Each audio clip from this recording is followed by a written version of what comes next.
year and a half ago, a movement of reactionary fascists appropriating outdated feminist talking points and using an evangelical anti-abortion lawyer got the British courts to withhold life-saving treatment from trans kids.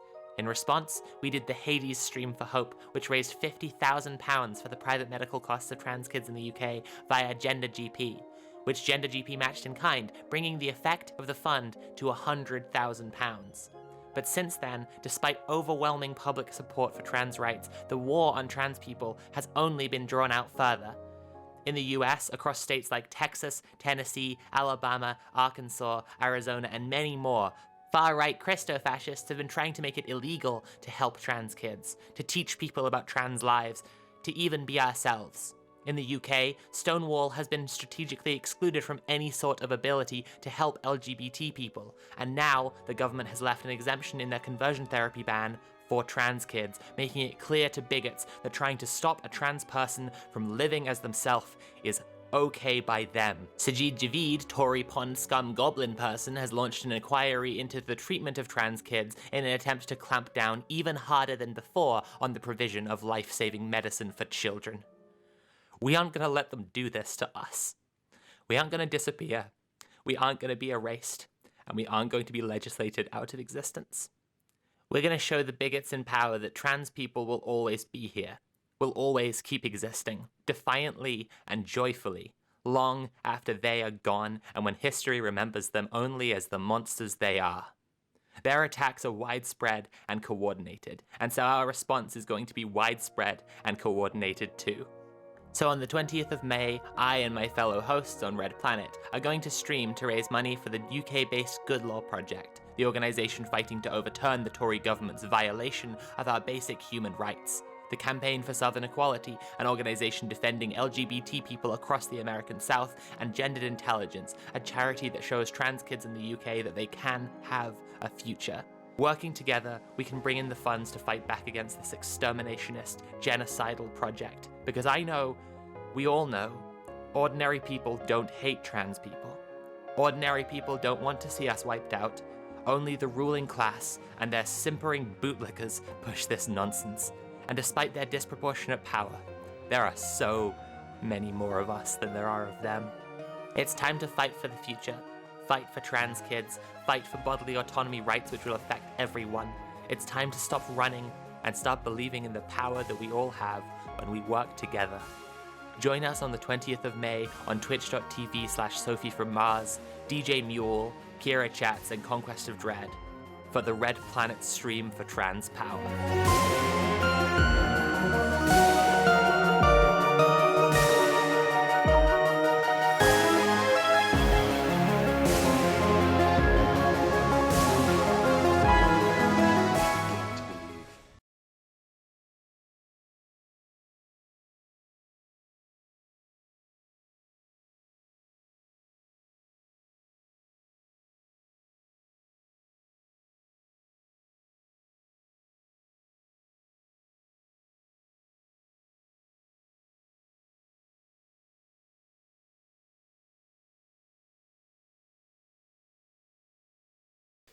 Muted, no! Okay. Welcome everyone to my stream. Obviously, I am Sophie from Mars, the most famous debate streamer on Twitch, and the smartest one. Today I'm going to be debating against an ancient Roman called Galerius. Galerius, I mean, I've seen a few of this guy's debates before. Honestly, this guy seems like a bit of a lightweight. I'm not really worried about it. I think personally, like, we should have this wrapped up pretty quickly. We're going to be talking about, virtue ethics and, like, how you can always do the right thing and how you know right from wrong. Like, honestly, I think this is stuff that we covered on the stream before. Like, not really much of a problem. Like, I think that, yeah, like I said, he's a lightweight. Like, I've seen the guy debate. He just doesn't have any arguments. He doesn't know how to deflect a gish gallop. He doesn't know how to spot an ad hominem. The guy can barely stand for, like, proper, real, philosophical Twitch blood sports like I'm used to. So, I think this should be pretty simple. Hey, how's everyone doing? Sorry about the muting before. That's because I had the mic off while I was eating some very loud, crunchy crisps. while I was playing the trailer. I didn't want it to be I didn't want you to be able to hear me just crunching away the whole way through. Hello though to 3 Barrels of Water, Lo-Fi Lemonade, Failing Cookie, Goomba Master, Shield Daden, Good Day Cesar, Basin is back, just a random fry. Modulo Zero, thank you for subscribing. Apparently been a sub for 4 months. That's so cool. Amgard Gaming, thank you for being here. Hello and welcome to Cumberland Bandersnatch, and to Aftercob and Jenza, who also told me I was muted. This is turning more and more embarrassing as I realize that my friends are watching. Fucking hell. Pug Avatar of Death. Hey Zelda. Failing Cookie. I think I might have already said Failing Cookie though. Meh. Faint Kitten 4594. And Lexi Plays Fast. Oh, and H Sloth. Hello. Oh, and Lefty Himbo. New people keep on showing up all the time. Hello and welcome to everybody who's here. I'm very excited to get going with The Forgotten City. It's a fun little game. I think we had some made some good progress before. Thank you to Shield Daden for subscribing.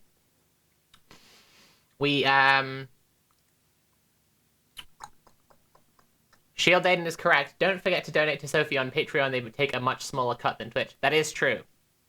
That said, Twitch is also my job. So like if you're here and you're engaging with my Twitch content, consider paying here. You know, if you want to go over to Patreon, that's fantastic. I do frankly prefer that.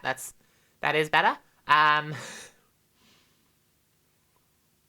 But what? Wait a second. I think I misread a name. That's on me. It was not After Cobb. It was At a Cobb. I'm very sorry. How far are you into the game? Well, that's what I'm going to talk about in a second. Well, that's what I was trying to talk about. Then Shield Daden distracted me. Okay. Oh, I'm going to try and set a good order for this, so we cover what I was trying to say in a good order, right? We established the premise.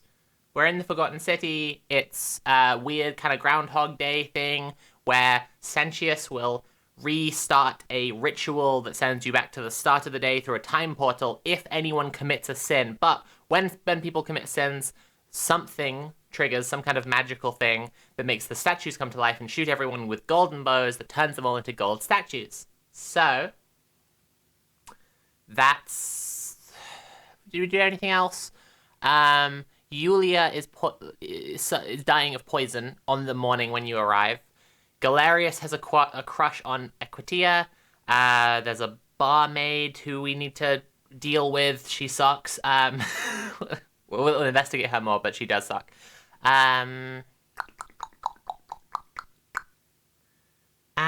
There's the election going on. It's the election that day for who gets to be the magistrate, the mayor, basically.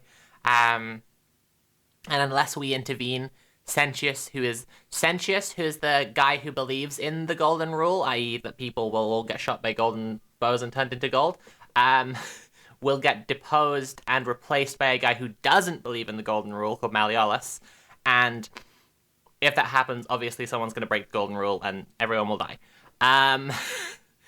Let's see. There's also an assassin. So Fabia came in, warned us about that there was an assassin with a regular bow and arrow, and then she ran into a little temple which collapsed on her immediately, and then the assassin came out and shot us, which triggered the golden rule, obviously.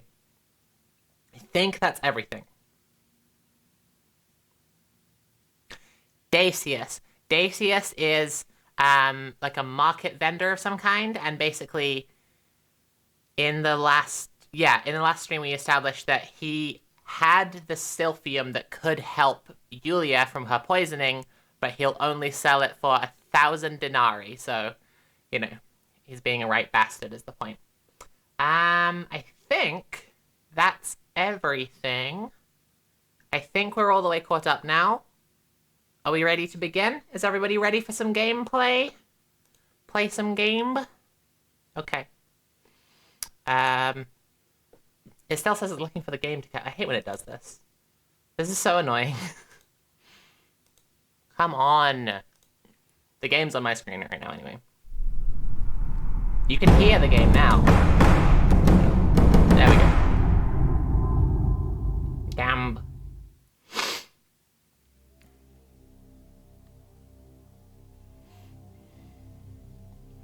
Okay, so I think we're ready to go.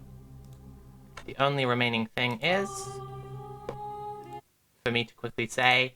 The only remaining thing is for me to quickly say, if you're enjoying the stream, please consider paying for the stream. You can subscribe or cheer or donate directly using Command Tip. I appreciate all of them because they're all money, and unfortunately, we live in a society. If you subscribe with Prime, it won't cost you any money, and I get real money. So if you attach your Prime account to your Twitch account, you can give me money for free. I think that's pretty based, personally. If you donate using Command Tip, you will be contributing to this here fund for me to get. Well, I actually already paid for the laser hair removal in my face now, thanks to the fund. But the rest is for a combination of helping to save up to pay Nat, because Nat wants to get them as well, and also paying for my voice lessons, which are ongoing and cost a bunch of money. So, you know, I'm gonna keep referring to it as the laser beams on my face fund because that's a simple way to say it, but it's a few things anyway. In the meantime, I need to update Nightbot. In the meantime, subscribing and cheering is very much welcome. Also, the reason I played the ad at the start of this stream is I want everyone to remember we have a big charity stream coming up this weekend, and it's going to be cool. And we're raising money for the Good Law Project, Gendered Intelligence, and the Campaign for Southern Equality to help out trans kids across the US and UK. Cool, I think that's everything, and we should begin. Let's go. Okay. That's the wrong one, come on. Whoa. Wait, no. Okay, back to it. Jesus Christ, sorry about that.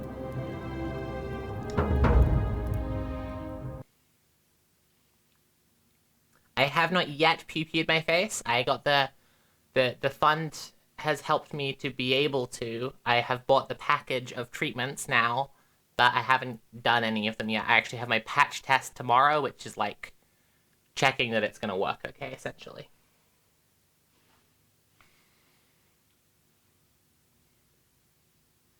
I heard facial laser hurt a bunch.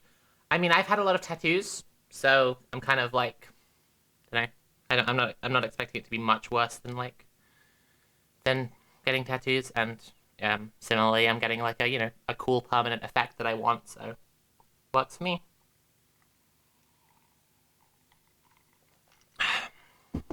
I might need to move the camera around on this screen.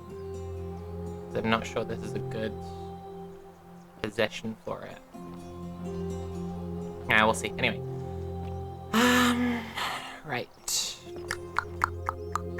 I meant to ask people about this. Oh, that was the other thing. I talked to Equitia, keeping an eye on things, Horatius? She said that she kind of As noticed... always, priestess.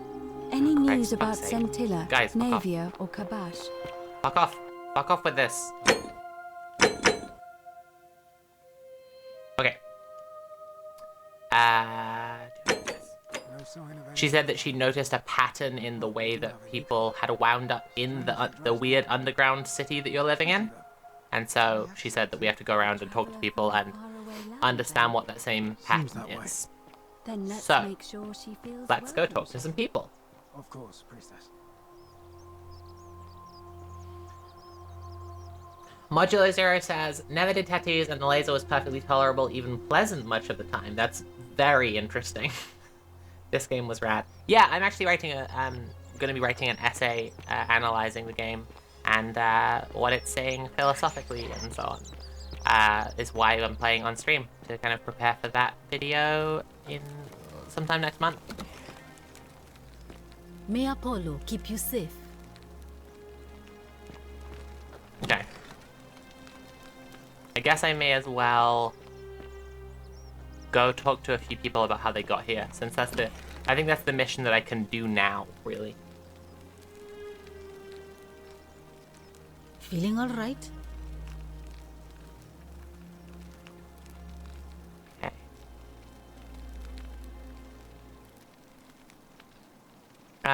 Yeah, what's your story? I'm Lucretia, and I'm going to be straight with you. I'm not a physician. This is Navia's clinic. I've just been filling in ever since she disappeared. I'm tired and out of my depth and miserable all the time. But I'd rather take this on myself than let one of you lot mess it up. How did you end up here? My husband and I moved to Rome from Caesarea. He embraced the Roman way more than I would have liked and turned into an awful philanderer.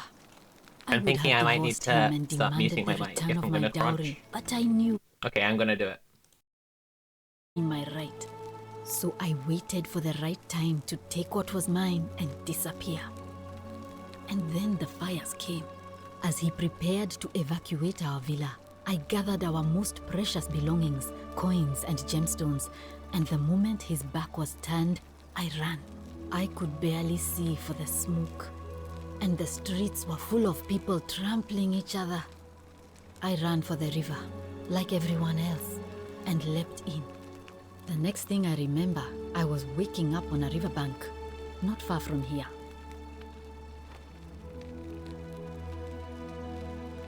It's all right. Say what you will about this place. At least my fornicating husband will never find me. And while there's no shortage of snakes here, at least with the golden rule, they have to try to be discreet about it.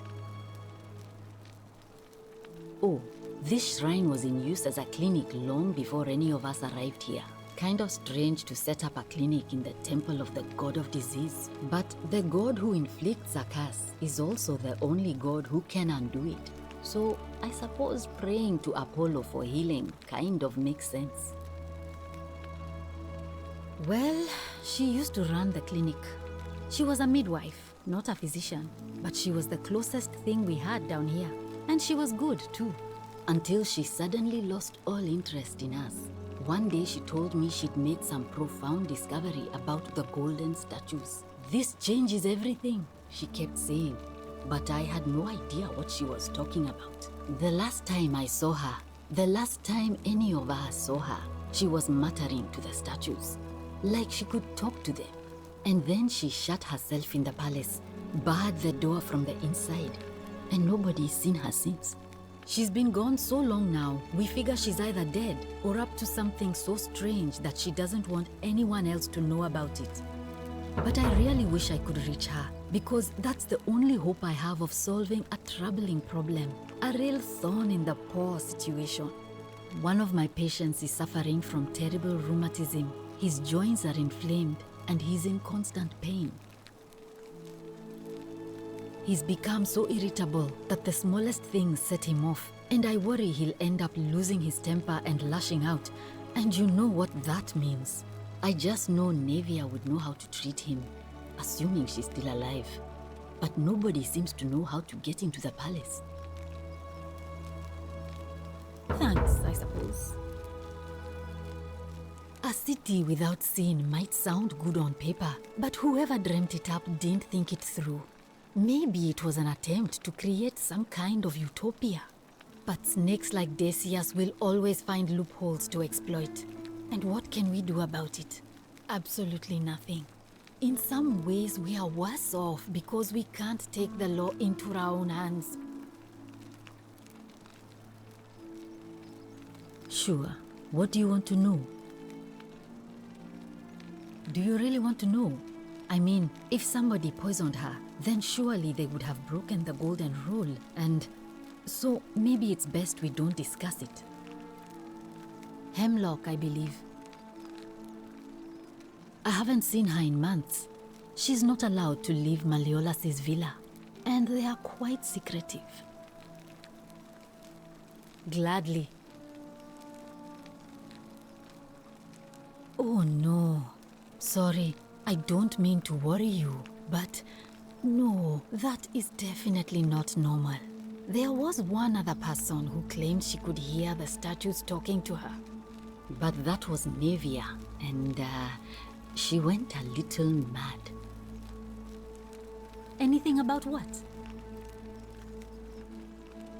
I wish. Some people here need proper medical care, not the half-baked, hanging by a thread excuse for treatment I'm giving them. Just don't get sick or injured here. I'll do my best to treat you, but I'm out of my depth and dangerously short on everything you can imagine. Well, come back if you get sick or injured. Day or night, I'll do what I can. Okay, right. I need to move this camera around because I'm realizing that I had it muted so you could hear her okay, but actually... Yeah, okay. Cool, that should be it fixed. Right. Pardon me.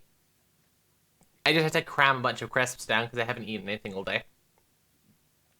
Now that's done, we can get back to it. Yeah, so lots of interesting stuff there. May Apollo keep you safe.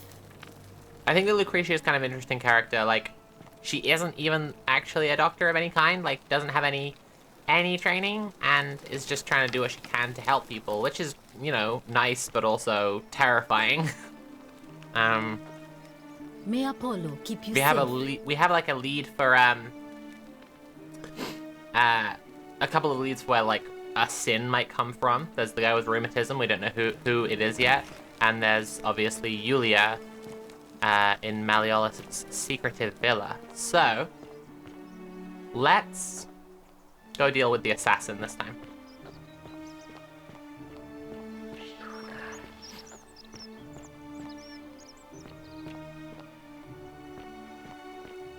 It's interesting how many people are essentially telling us that, like, it's a utopia. Sentius and Lucretia both say it's a city without sin, you know?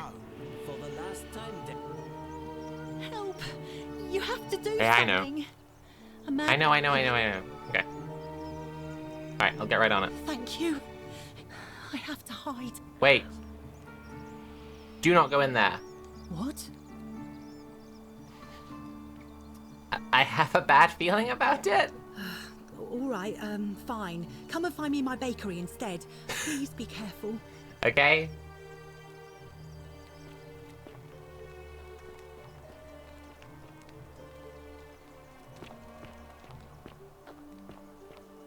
Okay.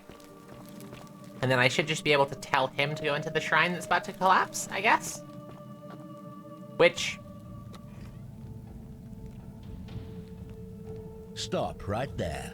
I'm looking I for know what you're looking for. I saw him worshipping in a small round shrine just inside the city's second building on your left. Thank you for your service to the... Uh-huh. Alright, well, have fun. However, while that's a very fun and, like, satisfying solution to the puzzle, I don't really get how it doesn't trigger the golden rule. Like, I am consciously, willfully killing this guy, for sure. I definitely am. It's definitely my intention to make him go into a place where he will die. So, you know, I don't really... meh.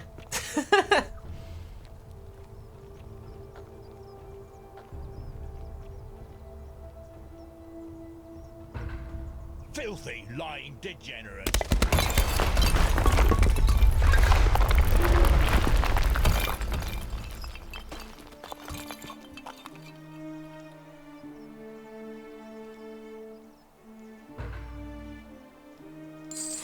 Yeah, I guess I'll just say it. I'm really not sure, even in retrospect, knowing how the golden rule works, I'm not sure I would say that this, yeah,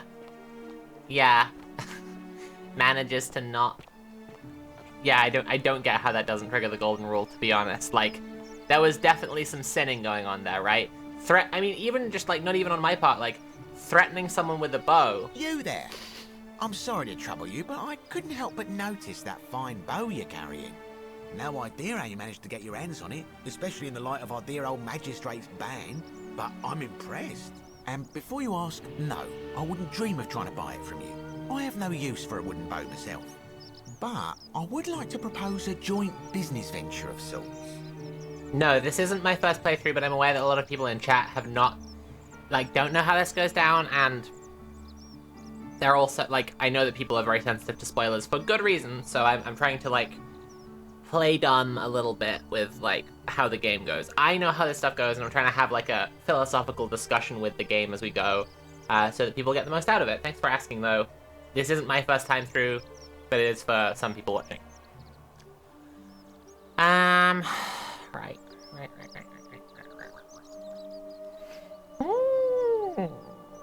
Tell me, do you have any idea how people here end up as golden statues? No. The statues come to life and fire golden bows at them. And here I was thinking I was the only one to figure it out. In any case, supposedly one or two of those arrows is enough to turn a full-grown man into gold. Now, of course, that is a travesty, a terrible, horrible waste of human life, which has to be stopped. And yet, on the other hand, I can't help but think of a tale told by that Greek fella Aesop, the goose that laid the golden egg. With the ability to transmute organic matter into gold, one could create infinite wealth. Use your imagination. Golden animals, insects, trees and plants. The Midas touch without the drawbacks. We are talking riches beyond imagining. And even if we were to split all those riches this guy's between such a the two of loser. us, half of infinite wealth is still infinite. The fact he's British, that's the big red flag here. As soon as you heard him speak, you should have just been like, nope, fuck this guy. This guy's just, he's gonna be trouble. I think the Golden Goose is supposed to be a cautionary tale. Look, I might have skimmed over that one, but don't be so pedantic. Are you interested or not? Atticop says, though the more you explicitly define any kind of law, the more open it becomes to loopholes. I feel that ties into what the last woman you talked to was getting at. Yes, but that's what's so curious, is that we know that the law here is just if any sin happens, so it's like, it's deliberately vague, so there shouldn't be any loopholes, right? Excellent. So the first question is, how do we get our hands on one of those golden bows? Now, I have a plan, but first, if this guy were here now, he'd for sure try to sell you an NFTs. Yes, definitely. Are you familiar with the story of the goddess Diana? I am, but again, I'm sure there are sweet little chatters, sweet little babies who need to know in chat. Good. Then none of this should be a surprise to you. Diana is our goddess of the hunt, the moon, and the underworld. Kinda tells you anyway. Depending on who Point you is, ask. she has a magic golden bow. On is that she carried with her a golden bow and a quiver of golden arrows. And it just so happens that there is a shrine of Diana in this very forum, with a prominent statue of the goddess herself. And would you like to guess what she's holding in her hand? Precisely. I can't tell you how many hours I've spent in that temple staring at it, trying to figure out how to retrieve it without breaking you-know-what. Oh, gods, no. If you tried that, we'd all be dead within moments, I'm sure. No, here's what I propose. You give your bow to me, I cover it in a thin layer of gold leaf, and we create a replica of a golden bow. Then you enter the shrine, extinguish the braziers, and under cover of darkness, swap out the fake for the original. It's not theft exactly, it's more of a trade.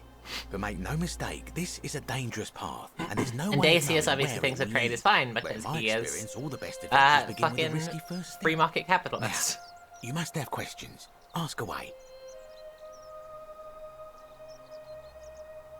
I don't have any questions right now. So, are you in, partner? Is it not a sin to plot doing that, bro? Well, we're learning interesting things, right, chat? Like, this is interesting. It's not just okay, so I said the thing about the temple. I do think that there are places where maybe the game is not really upholding its own rules, but I can say with hindsight, I know that this is the game giving you clever information about what is and isn't a sin. None of this is setting off the golden rule, so, like, must not be a sin, right? Wonderful. Now, if you'll hand over your bow, I can get started applying a layer of gold leaf. This is a Oh, hey, you're quality that weapon. YouTuber. Yes, Now, I bear am. with me for a moment. And here we are, a gold leaf bow.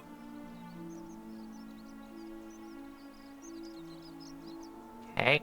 Now I've gone and unlocked the Shrine of Diana for you, so as quick as you can, head on inside. It's just at the end of the street on the left. May the gods not watch over you. For the record on the stream VOD, and anyone who's missed it in chat right now, Mark Salmons has just said, Dunno about this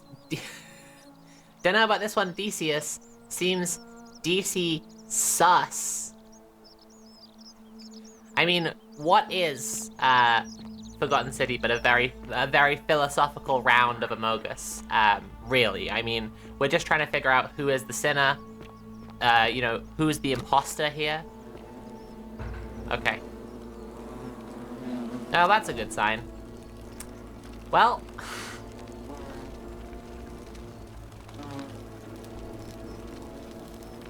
A large stone statue of Diana, the ancient goddess of the hunt, the moon, and the underworld.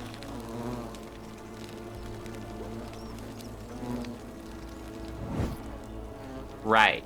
Turn out the braziers? Fascinating.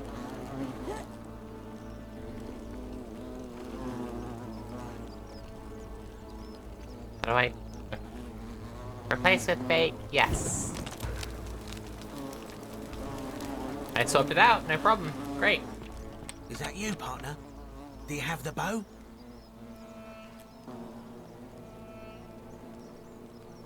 Wonderful.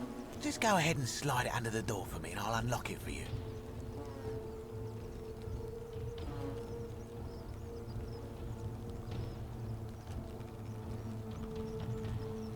You locked me in here? A little bit slow, aren't you? Yes, I locked you in. And until you give me my bow, you're gonna stay in there, like Tantalus in Tartarus. How is this not against the golden rule? You said you'd split the riches between the two of us. No, technically, I never said that.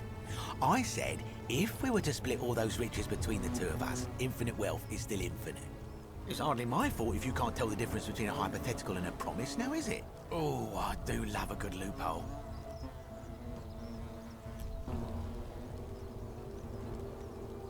Let me out right now, or when I free myself, I'm gonna kill you. Not a very effective threat, is it? See, your first problem is, you're in there, and I'm out here.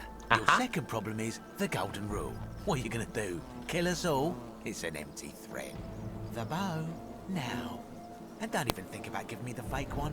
I'll recognize my own handiwork. There's no way I'm giving you this bow. I'll find another way out. I would reconsider my position quickly if I were you. I'm not sure if you noticed, but you're stuck in there with a hornet's nest, and they can be rather aggressive toward intruders. You know, some say it takes 27 hornet stings to kill a man, but I always wondered how anyone could have known that. Let's find out how many it takes to kill a woman, shall we?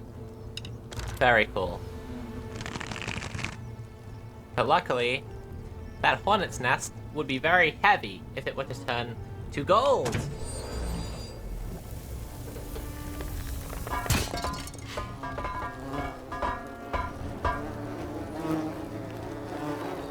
Whoa! Whoa! It's like I've played it before. Anticlub has said, I don't know this game. I do know have played the Skyrim mod it's based on. I imagine that the mechanics of the Golden Rule and what counts as a sin aren't vague, but are merely kept obscure from the populace. Philosophically, this might be described as an epistemic injustice, and could easily be allegorically compared to how politicians, lawmakers, law enforcers keep the law vague from the general population. This keeps the loopholes in the hands of those in possession of the law.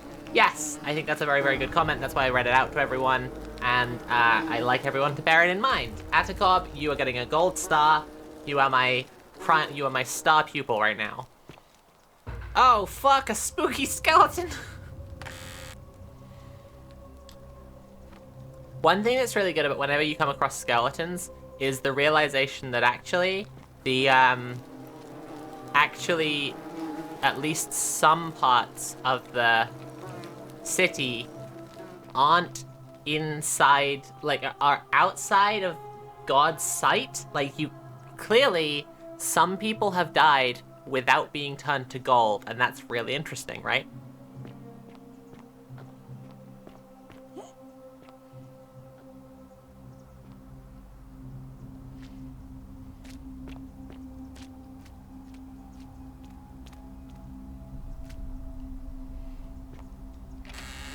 Another skeleton.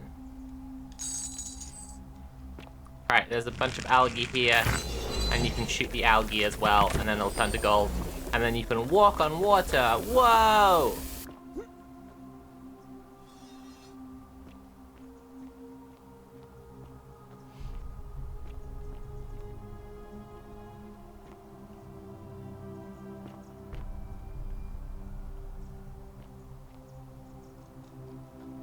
Nadia's Journal, Volume 1.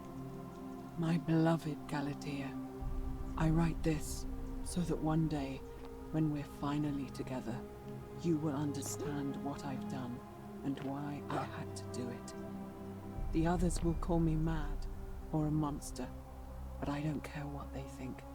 Everything I'm doing here, I'm doing for you. I'll start at the beginning. Soon after my arrival here, as I walked down a corridor lined with golden statues, I thought I heard a whisper behind me, a rasp of air, as if vocal cords of metal strained to say a word or two. I tried to dismiss the idea, tried to concentrate on my work as the city's medic, but that tortured whisper haunted me. Weeks later, in the hallway to the bathhouse, I heard it again and found myself drawn to the statue of a Roman woman wearing a stola. Her face was contorted with anguish and fear, and disturbingly, it was as if she was looking right at me. As I walked past her, I heard that strange whisper again, and turning back, I discovered that even though I had moved, she was still looking right into my soul. That was when it dawned on me. This was no statue. This was a woman trapped within that golden prison. Naturally, I told the others, but when I could not reproduce the results of my experiment, they would not believe me. But from that moment on, I knew the full horror of this place. Immobilized within these statues are living human beings. It was that day, my love, that my heart broke.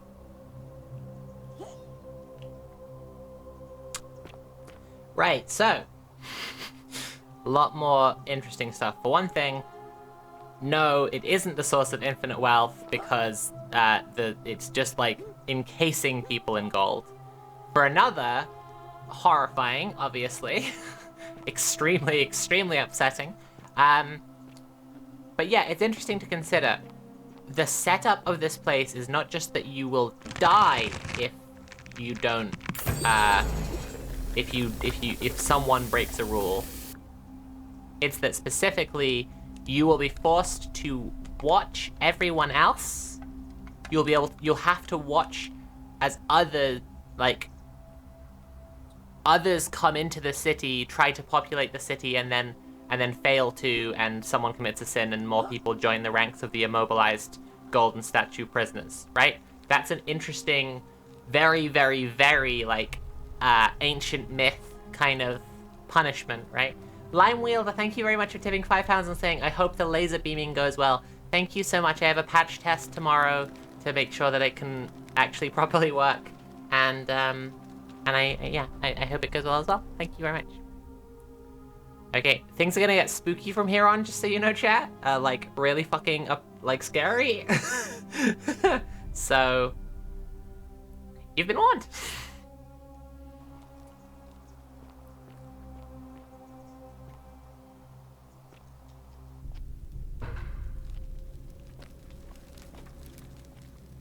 We found another way into the palace. I just want to make sure that I'm not missing any of Nadia's journals.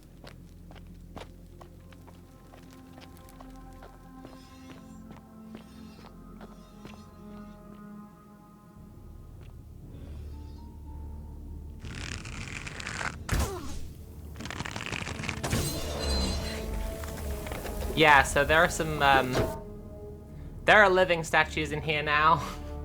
Yay! Anyway, yes, what Atticop was saying before about epistemic injustice is a really, really good way of framing what's going on here. The fact that people don't know what law governs them is very relevant to the themes of the entire game.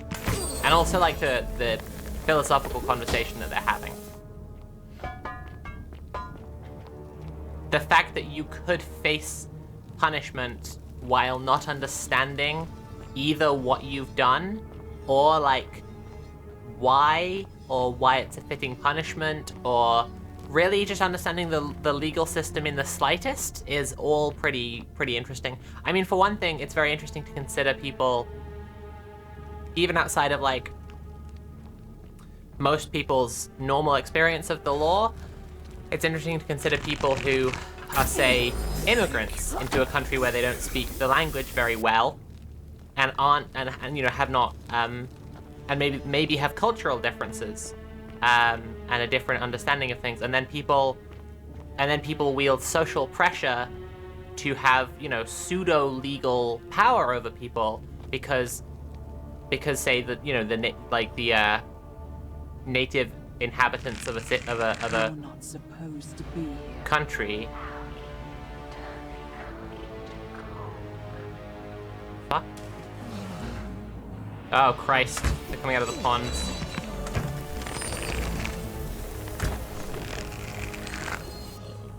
there another one? Maybe.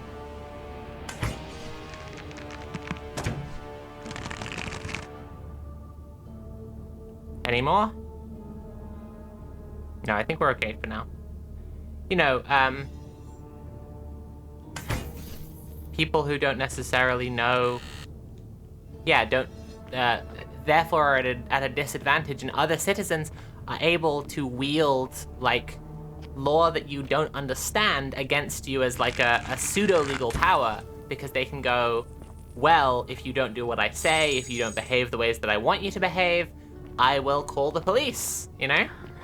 And not knowing what the law is, you might be like, shit, I don't know whether I'm breaking a law, but this person will call the police either way. And that's something that we definitely see throughout the game, right? Like, Dacius, for instance, is, like, you have the option to ask everyone what they think of the Golden Rule, and Dacius, for instance, is someone who's very obviously thought really hard about the Golden Rule because he's very, very, very invested in not breaking it, but finding loopholes through it that will avoid him getting punished and allow him to still do whatever he wants to do.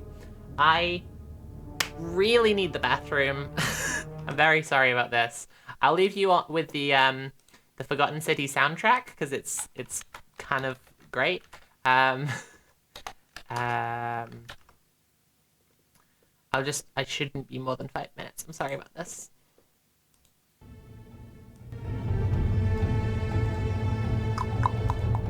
Sorry about this, 5 minutes, everyone.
Hey everyone, I'm back. Hello. How's it going?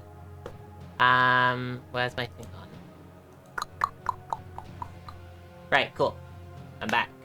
How is everyone? I can see we're having a spirited philosophical discussion in the chat. That's pretty cool. Right.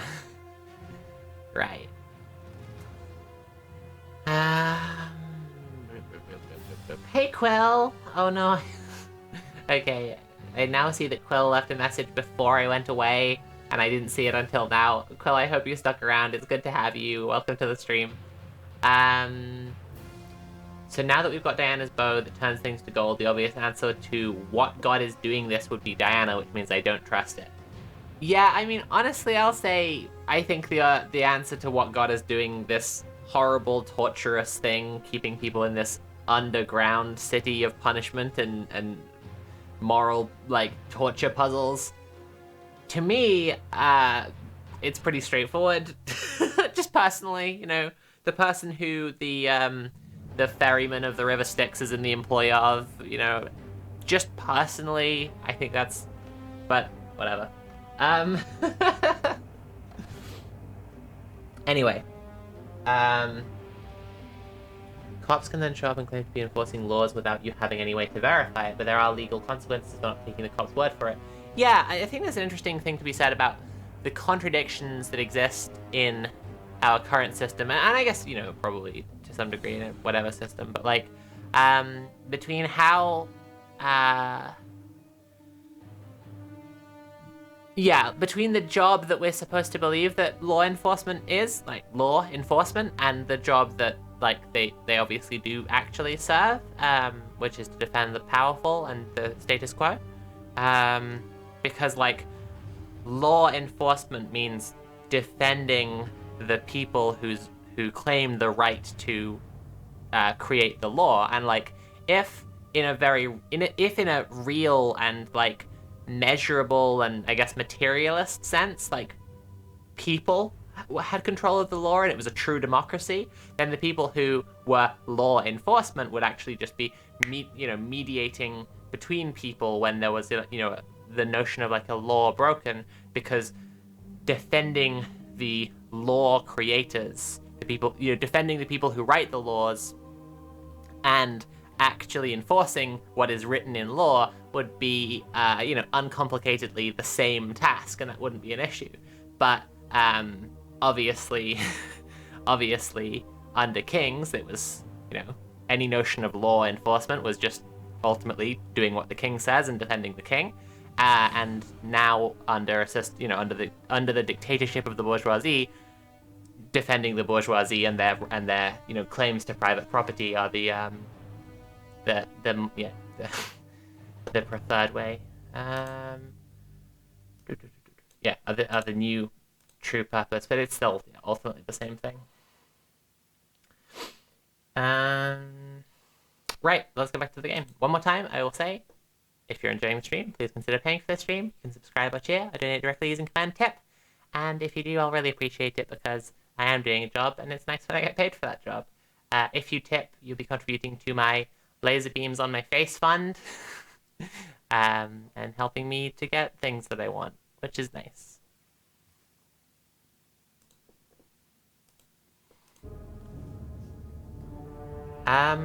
Did I leave the other soundtrack? I don't want to have the soundtrack playing like twice. Oh no, I think I got hiccups. I hate hiccups so fucking much. No. Okay.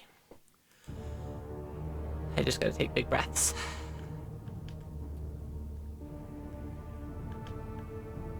The fuck?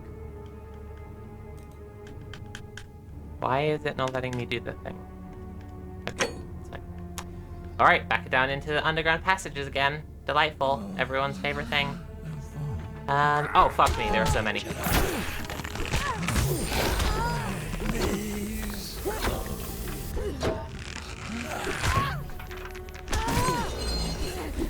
Ah! Did I fucking die? Oh, for fuck's sake. Okay.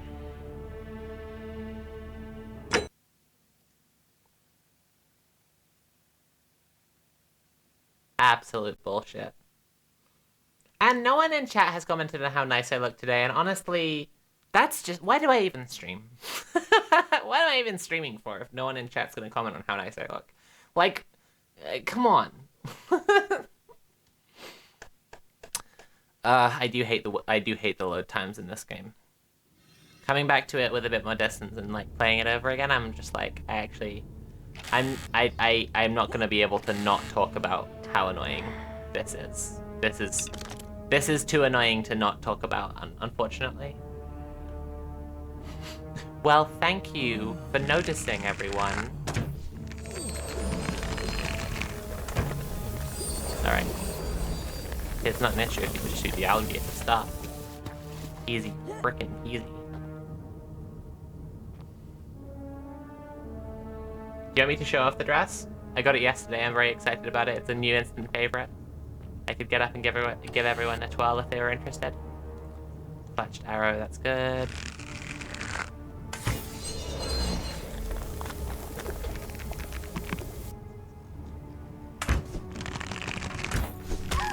Thought.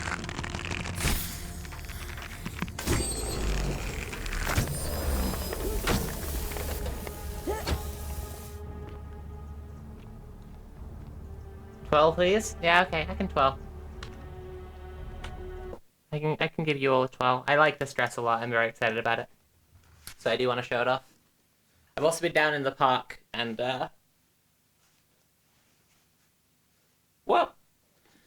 been down in the park and obviously it's like I mean, it's probably not on other dolls who aren't 6'4", but for me it's like obviously showing off my whole entire legs. So I've been having old lecherous men leering at me in the park all day. Which is great. I don't know what it is about like middle-aged dudes who get together and they just want to show off. They just want to like show off to their mates. Like there are like 5 or 6 old guys who are like clearly talking about me and like, looking at me and being fucking, lecherous, like I said. And it's just like, these guys are so embarrassing right now. Like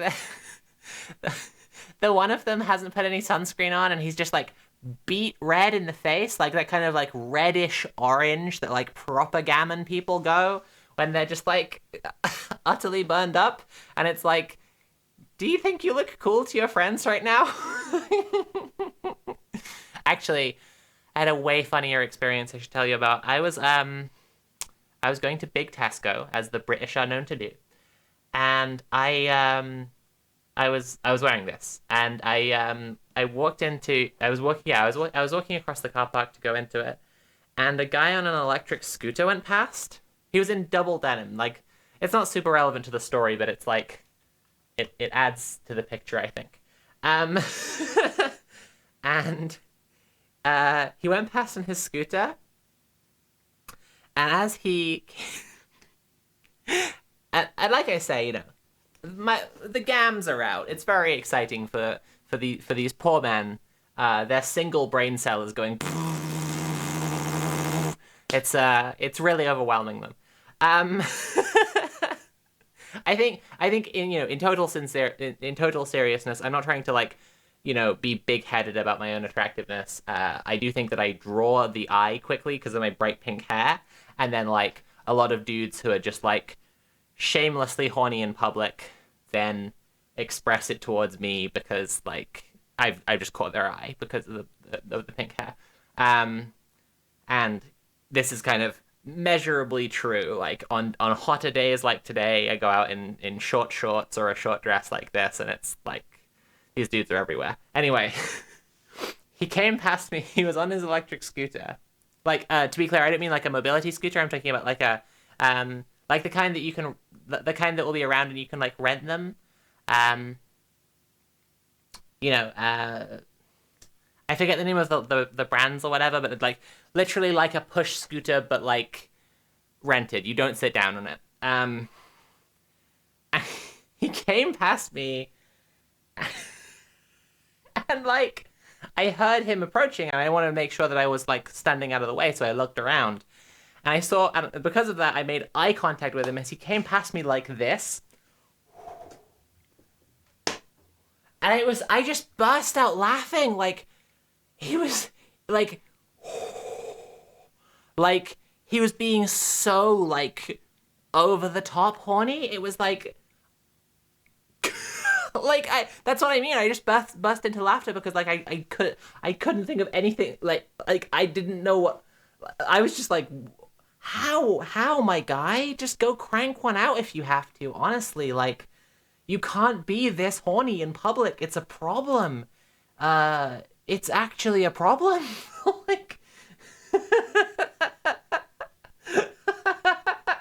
I don't know. It was just a lot. That's all. There was also an old guy the other day, actually. Since I'm telling relentlessly horny in public guys stories. I was wearing that summer dress I got the other day. It's the white one with the lace. And I was walking down the street. This old guy was nearly crossed my path, but he decided to let me go ahead, which, how chivalrous. And he had his keys, right? And he was just he had his car key. And while he was standing there, he was tapping his car key, the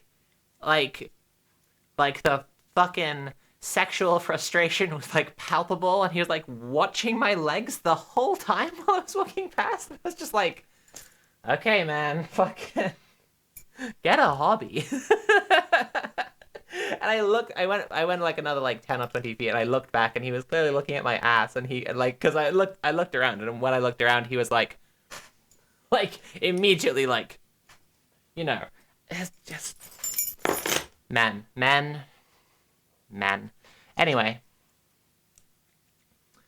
I'm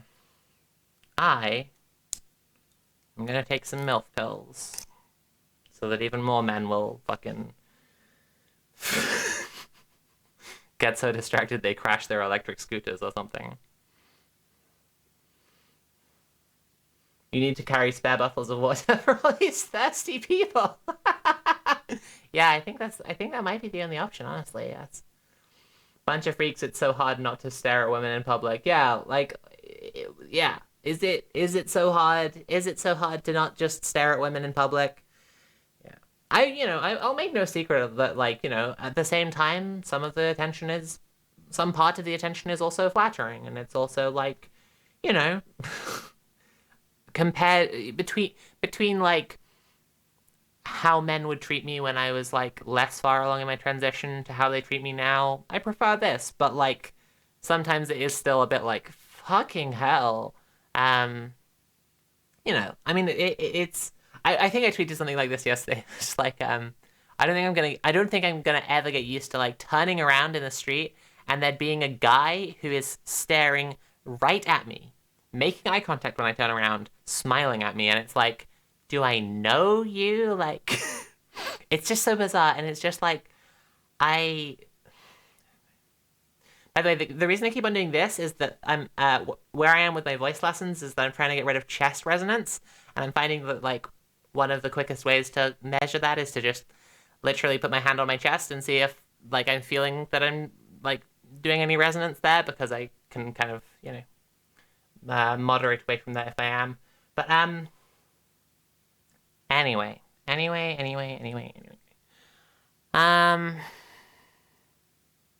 Yeah, because that happened yesterday as well. I looked around and a guy was like standing on the stoop. Like, we were downtown, we were in Camden, and there was a guy standing on the stoop and he was just looking at me. And I was just like, I was just thinking that. I was like, do I know you? Like, why? and then it like, it took a little while for it to click. I don't know. I don't mean to sound conceited or vain or whatever. I'm just trying to talk about like what a weird experience it's been to go from a person that men treat like another person, i.e. a man, and to have this totally other experience now. Very bizarre. I will carry on with the video game now. I'm sorry for being so tedious. Right. Back to ancient Roman philosophy.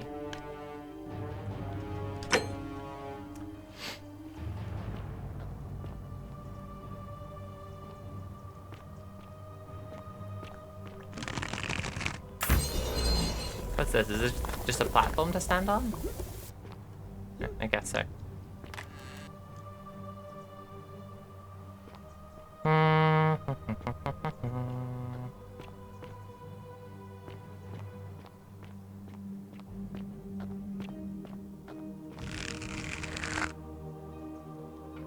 I'm very excited that this is my hot girl summer, and, you know, again, I don't make apology for that, but I also know that it's not what everyone has actually turned up here to hear about. Not everyone is actually planning to just hear me tell stories about horny old guys, so, you know.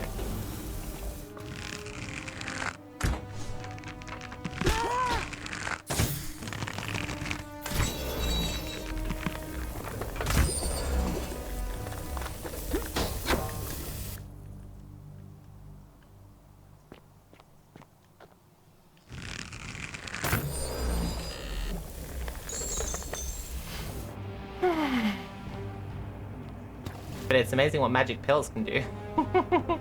Yeah, it is cool. I'm just a different person now. Like, it's just fucking wild. I mean, obviously not all of that is just pills. Like, but like, I'm a physically different person. I have a different body. I was bald 2 years ago. Like, yeah, I just, like, I smell different, I sweat less. Not to leave it unsaid, I have great big titties, obviously. And yeah, it's just like my social experience is utterly different. Which, by the way, is like why it is just so absolutely wild to have like TERFs try to claim that like trans women don't experience misogyny, shit like this. It's just like, okay, you can fucking say what you want, babe.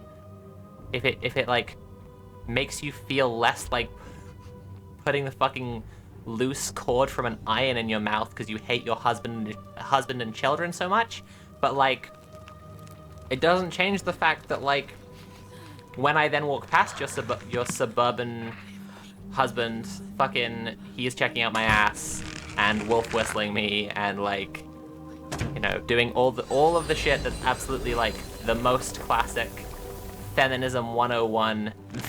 This is what sexism looks like.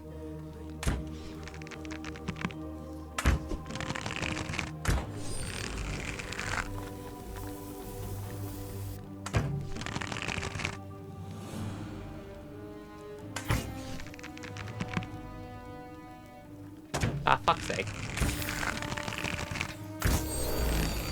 Any more? Ah, we're good. Are you suggesting that people don't analyze your chromosomes before reacting to your appearance? Yes, I am suggesting that absolutely wild notion. At IDK, men usually make me do a DNA test before saying anything suggestive.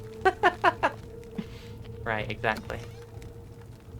I feel like I've definitely missed Navia's logs. There must be one here, right? Okay, no, this is volume 2. Okay. Okay. This is just volume 2, so there weren't any other ones. My beloved Galatea, after I learned the terrible truth about the golden statues, I wandered the city as if in a nightmare. What must life be like for these poor souls, entombed in gold, but kept alive somehow?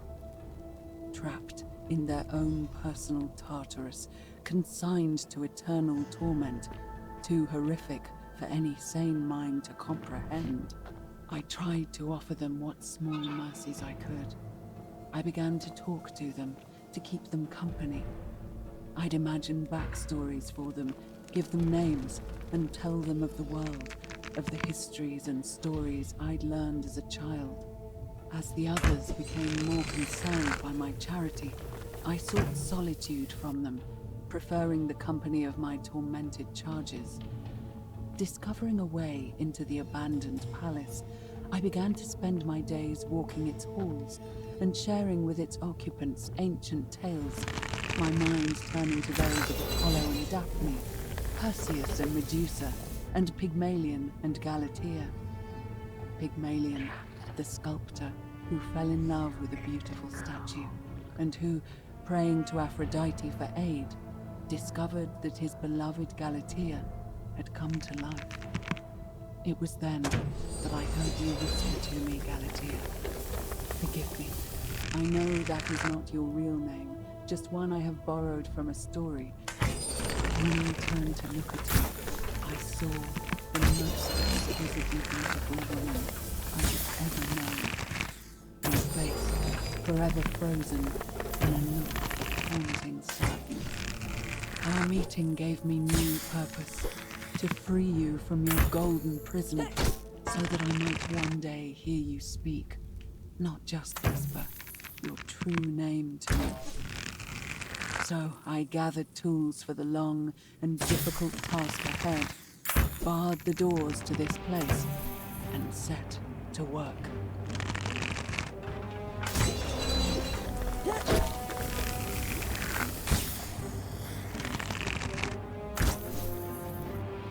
Did I kill him? Did I just kill this one by kicking the other golden statue on top of him? That seems like that should fucking break the golden rule, right? Whatever.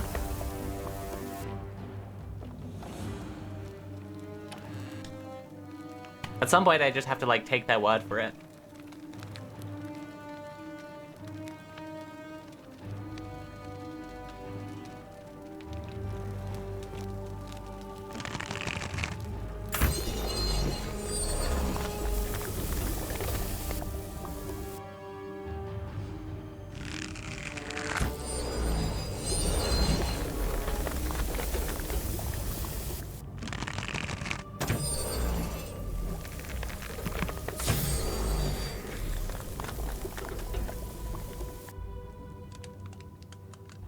No, no, no, no, no, no. Oh.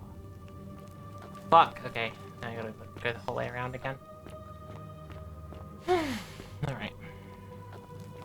Look at his wiggly belly. Yeah, I was thinking that actually.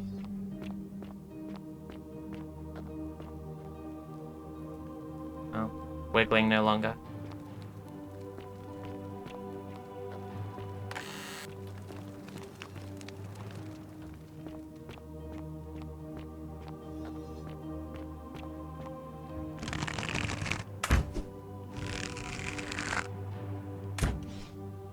Oh, what the hell?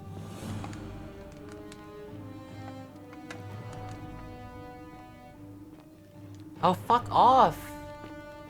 What is this? Come on.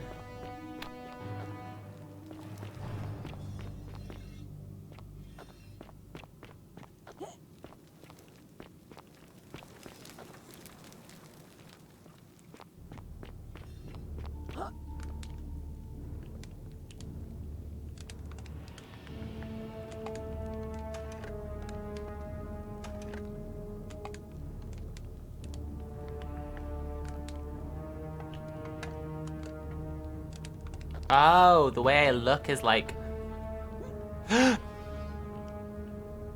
Okay, the way, if I'm looking up or down, that affects whether I'm like climbing the vines. That makes sense. Okay. Alright.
Please.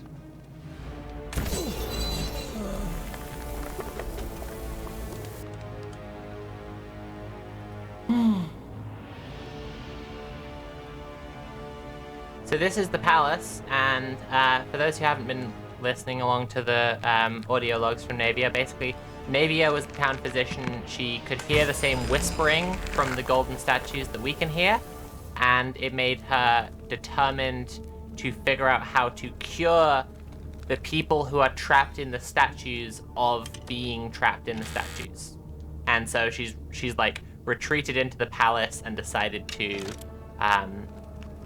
try and like peel the gold off of the statues to free them, and do so, and try and figure out a way to do so medically that won't result in them dying. So that's basically where we're at. Yeah. Right.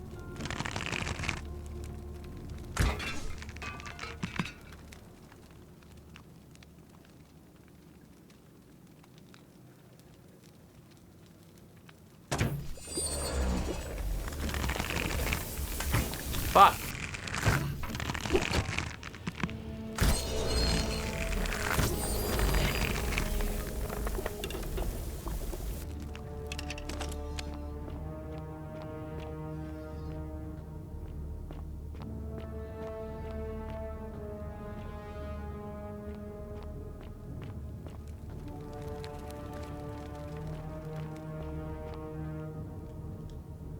My beloved Galatea, my attempts at freeing these souls from their golden prisons have not been going to plan. My first charge was a Greek woman who I called Iodame after the Athenians hung to stone by Medusa. Drilling through the gold that encased her, I was vindicated by the discovery that beneath half an inch of gold, which is so rigid it must be some kind of alloy, was living flesh. Unfortunately, this golden alloy seems to have fused with her skin, so removing it exposed the sinew and muscle beneath, and appeared to cause her great pain. At first, I braced myself, expecting that inflicting such pain would break the golden rule. It seems whichever god is responsible for imprisoning these poor souls does not care about their suffering at all. They are forsaken. Undeterred, I pressed on, working late into the night, attempting to remove the golden layer that encased her as delicately as I could. Eventually, I was able to free most of her body, but when I released her from her restraints, her first act was to lunge for my throat. clawing at me with all her strength in those sharp metal talons. This was my thanks for trying to save her. Whatever...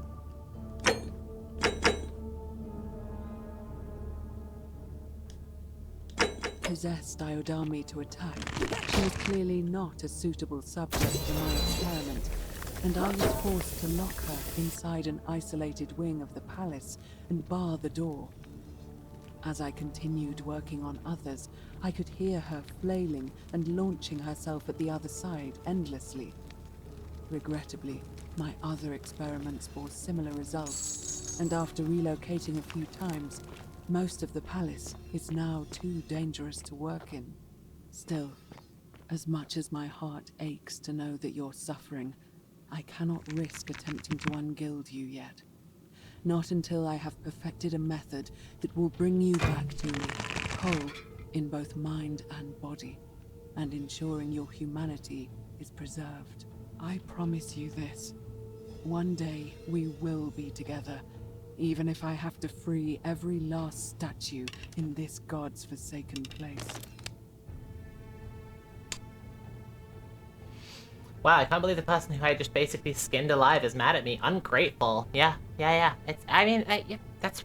You work late into the night skinning someone alive, and then they just, like, claw at you. Like, literally, what the hell, man? Locan says, hey peeps and poops, I've been organizing a protest. Locan, what have you been organizing? Tell us all about it.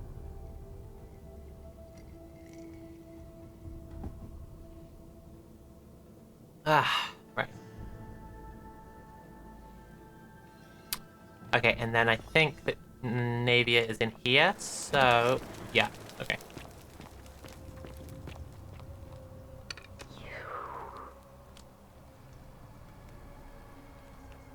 You whispering to me through the statues somehow? I don't understand what you're saying. No! Ah! Ah! You must be Navia. And you must be the wretched snake who broke into my palace and disturbed my experiments. And, worst of all, look at what you made me do to her. This never would have happened if you just stayed away. You're going to pay for that. If you attack me, we'll both end up dead and encased in gold. And you think I care about that? I don't care what happens to me, as long as you get what you deserve.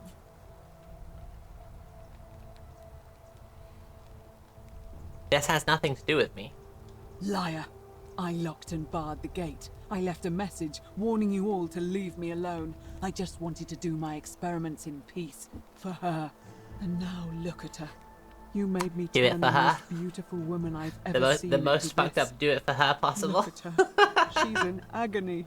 All I wanted was to spend my last moments with her, to see her beautiful face, to hear her speak freely, instead of in those cryptic whispers. But as Babe, soon it's as not I your began girlfriend my speaking work, to you. she stopped whispering to me. And now I discover she started whispering to you instead. What's so special about you? It's not just this statue whispering to me, it's a lot of them. But it's always the same voice. What do you mean, the same voice? It's like someone else is whispering to me through the statues. Yes. I remember when they used to whisper to me. They did sound similar. I just thought it was because all voices sound the same when they whisper. But now that I think about it, they were all benevolent and seemed to share a common knowledge. Yeah. But if these Come on, bodies babe, are we can mere work it out. conduits for that one voice, Just keep trying. then this body is nobody. And everything I've done here was... Wait, I see what you're doing. You're trying to steal her away from me. Were you planning to wait until I'd done all the hard work, then swoop in? Is that it? White18 says, what's the laser beam thing? Is it like hair removal or like gender affirming care? I'm not really clued up since I'm transmask. Well, it's hair removal, which is gender affirming care. I want to not have to shave my face anymore because I hate it. Yes, it's laser beams on my face fund. That's what it's for. Which reminds me, hey everyone, if you're enjoying the stream, please consider paying for the stream. You can subscribe or share or donate directly using command tip, and if you do so, then you will be contributing to my laser beams on my face fund, which, as explained just now, will make it so that I don't have to shave anymore, which will be really nice. Liar! You tried to steal her away from me, and now look what you made me Female do. nice guy discovered, Give yeah. me one Turns good out Navier is a reason why I femcel. shouldn't Very peel you distressing. too. One reason why I shouldn't peel you too. I ended up here by accident. All I want to do is leave. What? That What is are true. you talking about? Porcelain Giant, thank you for gifting us up to Basin is back. Motivated reasoning wins over facing a painful truth. That's, human beings for you. I got trapped in tunnels under the city and came up inside the palace. Wait. So you're saying you weren't coming for us? I never had any intention of hurting you. So I did all this. I ruined her. For nothing. What have I done? Oh God, I feel sick. I can't bear the thought of her being like this. And in so much pain. It's Wah, the air wah. coming into contact with her flesh. It's agonizing for Hey, them. Watan18, But please the don't refer to only me way as to an fix it AMAB. I don't will be appreciate to break that. the golden rule and let it run its course.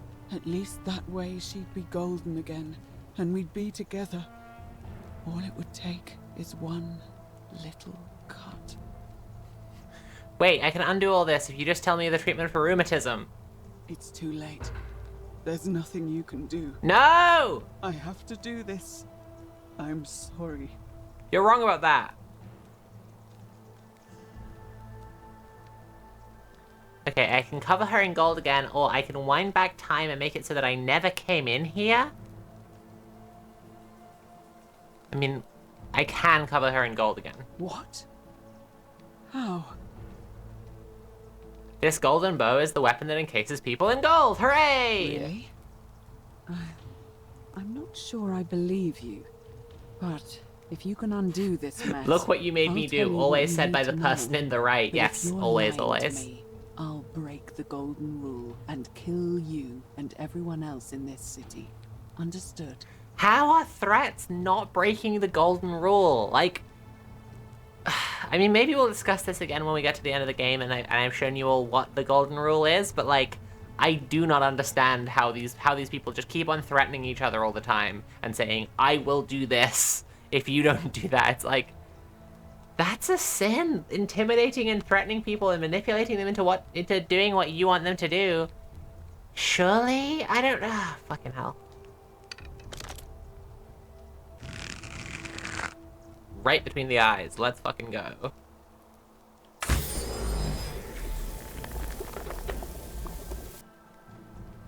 You did it. You took away her pain. I don't know what to say. Thank you. Thank you. I swear I will never harm her again. I swear it. I'll stay here to keep her company. But these poor souls, what can be done for them? I've tried everything I can. I fear the only one capable of releasing them properly is whichever god doomed them in the first place. Could be, babe. In any case, I must honor our bargain. The treatment for rheumatism is willow bark. I believe there's a pot of it already in the Shrine of Apollo. Now, please leave. The door here leads out onto the palace balcony. You should be able to make your way down from there. Go, and never return.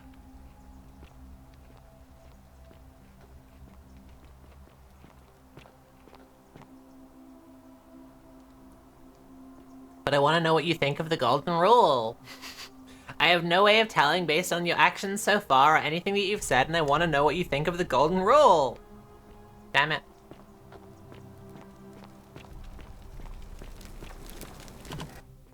Oh, wait.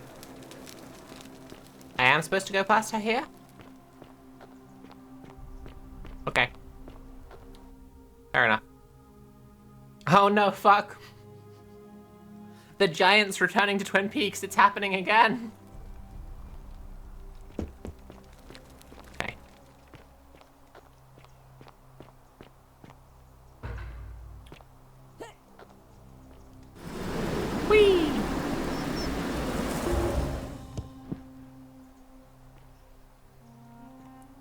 So that's the spooky side quest in the palace. There we go.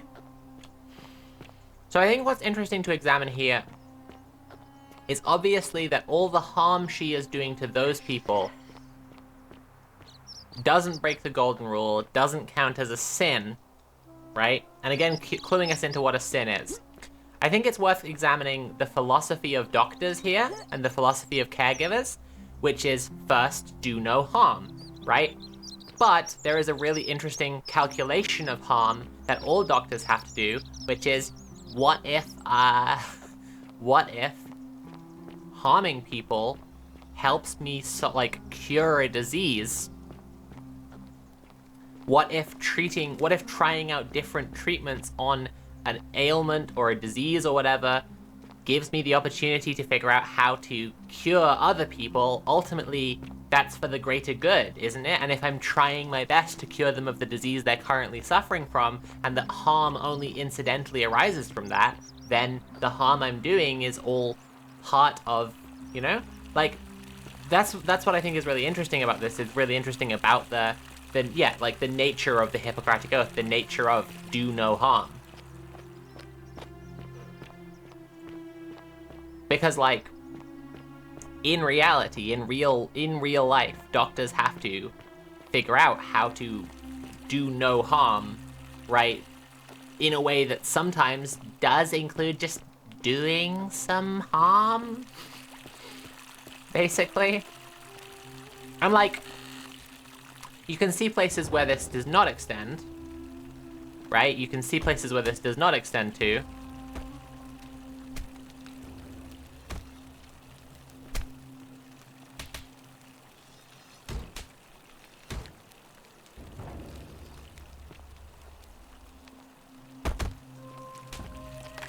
You can see places this doesn't extend to. For instance, you know, fucking race scientists who would use, like, people of color as guinea pigs to test their treatments on, also using the justification of the greater good and thinking that that would make it okay and would make it so that, yeah, it's fine, whatever, like, ultimately I've got to cure this disease, so it's fine that I'm just, like, imprisoning these people and torturing them, basically. Which, yeah, I think they're deliberately trying to invoke that in this palace full of people. Like, it's a palace, one thing. This palace full of people who are, like, unable to communicate to you properly, are suffering, are begging you to fucking put them out of their misery, right? That's really interesting. Like, I think that they're, you know, they're deliberately evoking that, and, like, how is she able to do what she's doing without triggering the golden rule? Food for thought, anyway.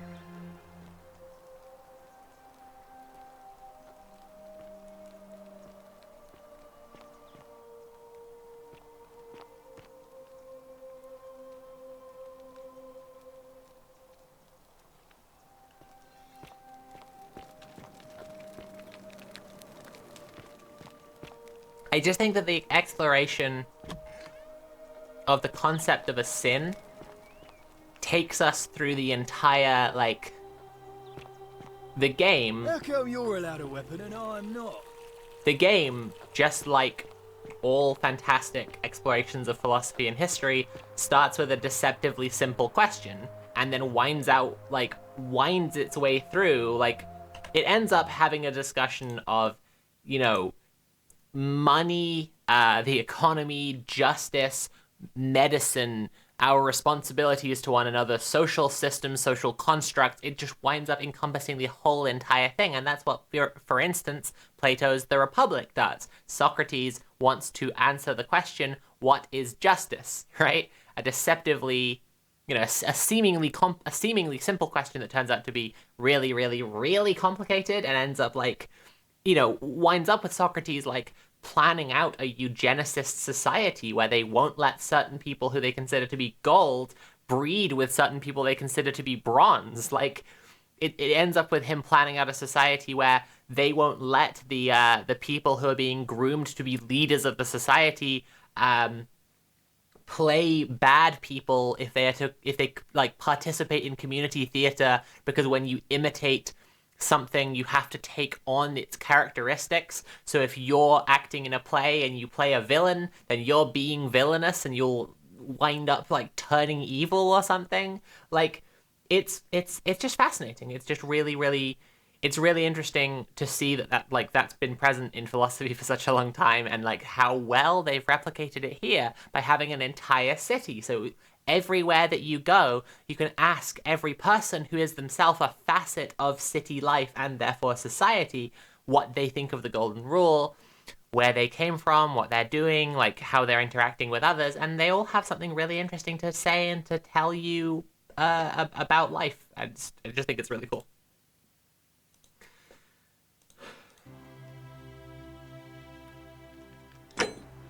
All right, let's go talk to Lucretia.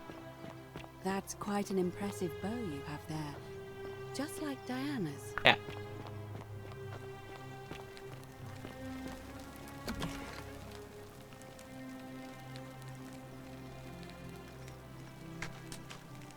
Feeling all right? I figured out how to treat her. You made it into the palace. I'm impressed. How is Nevia? She's alive, but she just wants to be left alone, and the treatment is Willowback. Willowback. I should have known. It was under my nose the whole time. That's very helpful. Thank you. If this works, it should settle Rufius down some. I have some right here. Could you do me a favor and give him some of this? He'll just need to swallow a pinch of it. I'm hoping it will avert disaster.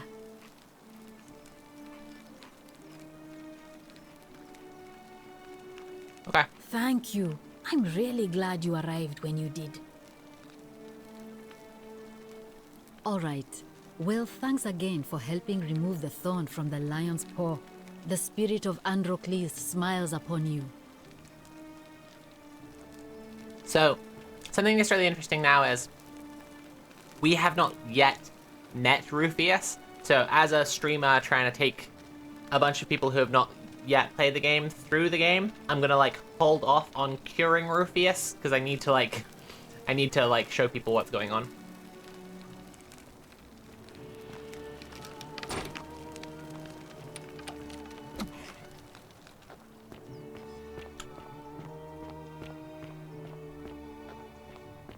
Isn't the great temple majestic? Yeah, it's lovely, whatever.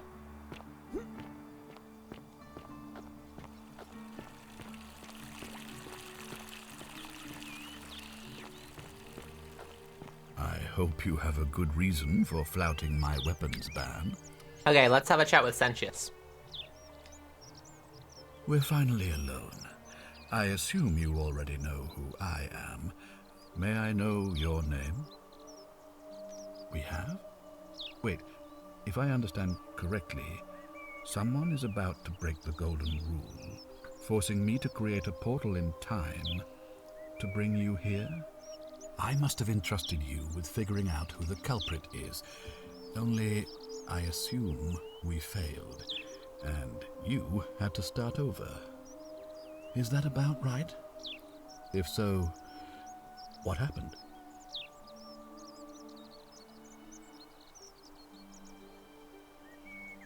I don't remember anything about limiting breeding in the Republic. The idea of the noble lion there being gold in some souls was a way to placate the population and accepting that some people were just born to be rulers. Socrates is thinking there was he felt that there was injustice in dynastic rulers, and he's right. Socrates wanted rulers to be determined by academics, not people in power. I think it's a naive idea, but I don't think there was anything eugenics about it.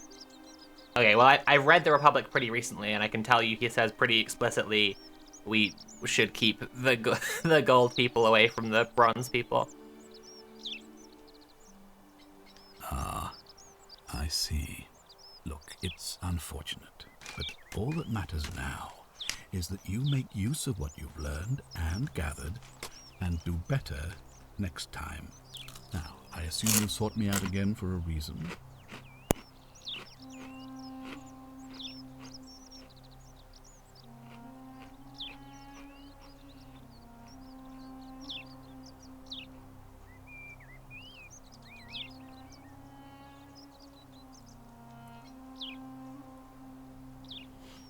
Is the gold people this game Or is this talking about real-life eugenics? I have no idea. To be clear, I'm saying that in Plato's philosophical story, The Republic, or Politeia, he says that the way to create their perfect, just society will include having strata of people who they will keep separate, like keep from breeding with one another to not pollute the gold, as opposed to silver and bronze people. Ask then. Good. Now, was there something else you wanted to discuss? Can we talk about who's going to break the golden rule? Right. I've already figured out how to stop at least one person from breaking it. What happens now? Well, if you stopped one person from breaking it and you're still here, then there must be someone else about to break it still. Allow me to explain. When I discovered the ritual to Proserpina, the instructions came with a warning about paradoxes. Aha. The crux of it is this. If you do anything to change the course of history in such a way that your very being here is impossible, you will have created a paradox. To illustrate, when the Golden Rule is broken, I will open the doorway that will bring you here to prevent it from being broken. If you manage to succeed in saving our lives, then I will have no reason to open the doorway, and you will never have come here. A paradox, you see? The same thing would happen if you, say, inadvertently, allowed me to die. If I can't summon you, then you can't be here, obviously. Okay. If either of those things were to happen, I am given to understand... Can anyone in chat think of a way that we could get out of here? Having changed the course of history for us, and yourself. So the fact that you are still here means someone is going to break the Golden Rule, and there is yet work to do. Understand? Excellent. So, it looks like you'll have to continue your investigation. Now, was there anything else you wanted to ask? Thank you. I'll be waiting here for news. Are we following, chat? Sentius is the one who opens the time portal. So, Sentius has to be able to open the time portal for me to be here, and if that can't happen, then that would be a paradox. So... Citizen.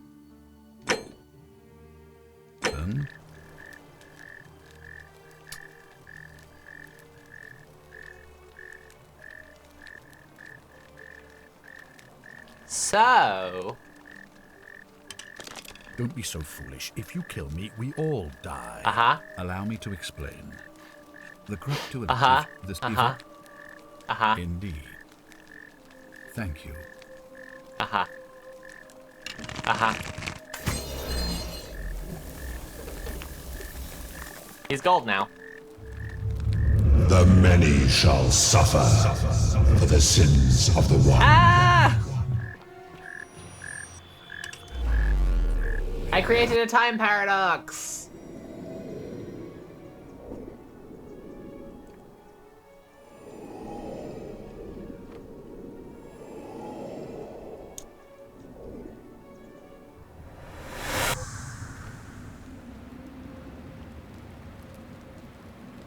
Oh. It's Al! Hi there. Gave me a bit of a fright. Thought I was in here alone. I'm Al. Well, here I am. I'm sorry, I didn't catch your name. Really? That's strange. I was just reading an old tablet I found here.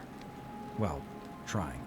My Latin is kinda rusty, but the last entry mentioned someone with the same name. It described an event about 2,000 years ago.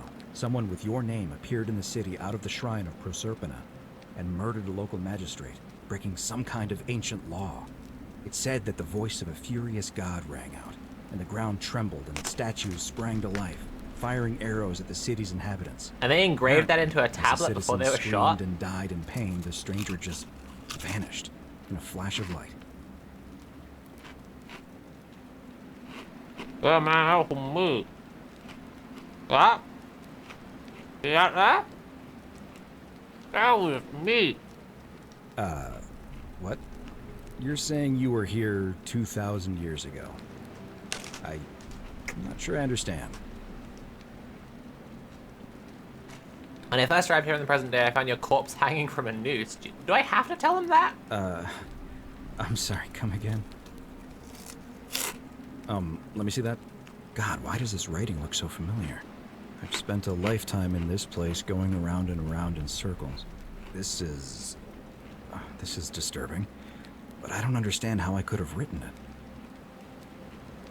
I'm not following.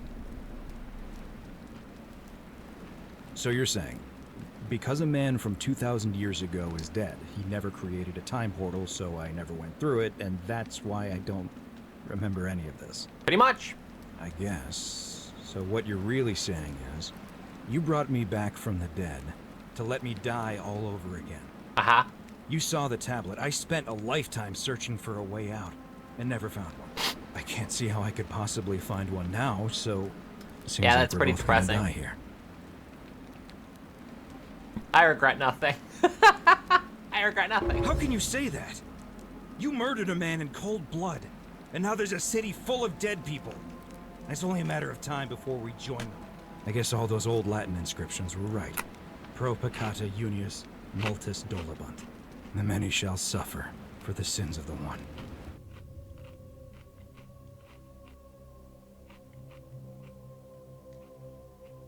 How many might have survived if you hadn't killed Sentius in cold blood? How many indeed? Okay, alright. No! Don't do this to me! Don't make me sit through the whole credits. Come on. Okay, good.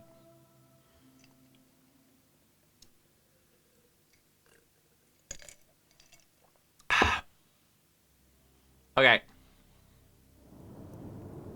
So, let's go find out how many might have survived if I hadn't killed Sentius in cold blood.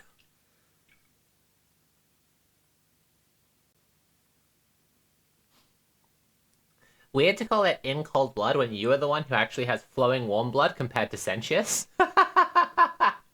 Yeah. True.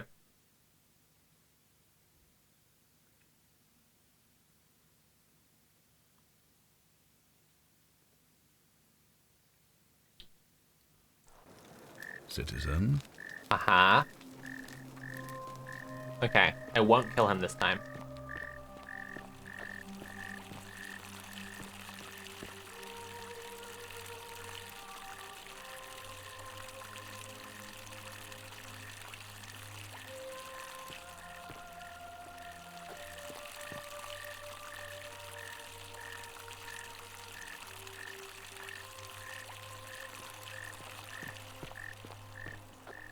How come you're allowed a weapon and I'm not? Malleolus isn't receiving visitors at the moment, it being election day. What's your story? The name's Domitius. You want to get to Malleolus, you go through me. Uh-huh. I'd like to meet Malleolus. Too bad. He's busy. Unless... No. You don't look like you could afford it. Fucking rude, you couldn't afford it, bitch. I'm glad you asked. See, he's a busy man, and this is an important day.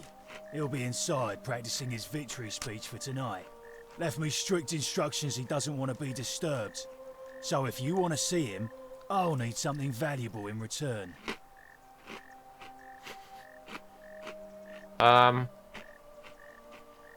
Isn't soliciting bribes a sin? Bribe? That's such an ugly word. What I'm looking for is more of a tribute to me, your soon-to-be patron. Here's 1,000 denarii. Oh, you must really want to see Malleolus. Let yourself in with this key. Holy shit, you can just buy your way in? Just make sure you give it back on your way out. I I had no idea you could just like get around so much of this, so much of the Forgotten City just by paying your way through. That's completely crazy. I guess they just really wanted there to be different options for how you go around the whole time. Anyway. Look, he's frozen doing a push-up. The many shall suffer for the sins of the one.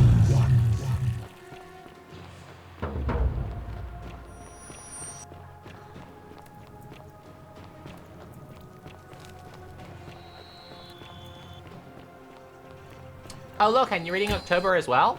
That's awesome. October's really, really good. I'm really enjoying it. I actually recommend everyone read it. It's my first step in my researching historic revolutions for my next big project.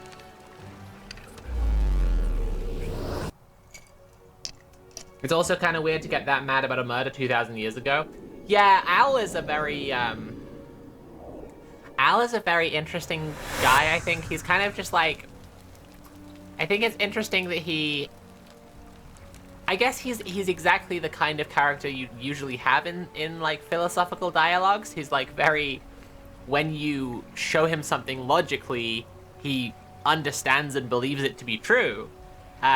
Because like he's like an ultimate logic guy.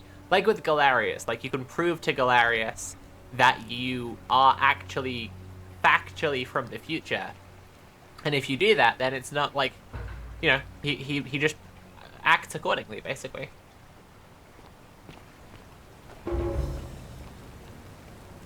Salve, friend. Mind telling me who you are and what you're doing with that bow on your back? I'm Soapy, and I need you to take care of some things urgent. Oh, sounds serious. I'm listening. Yeah, October by China Mieville. It's about about how the Russian Revolution happened, basically. Yeah. My next big project is gonna involve a historical analysis of different revolutions and what made them different, and like, yeah. All right, let me see. Stop Fabia going in, but send the new arrival to the empty shrine. Understood. I'll go, but once I'm done, I'll need you to tell me how you know all of this.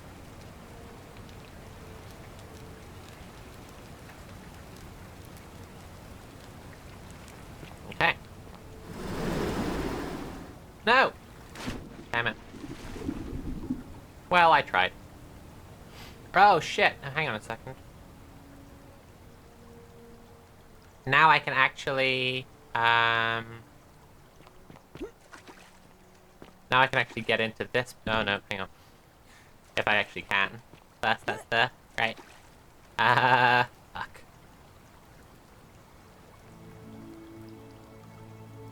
Okay, it's a nice shallow incline here. Then jump up here. Hopefully jump up here. Game, will you let me, please? Please, game, please. God damn it. Yeah, I have to go the long way around.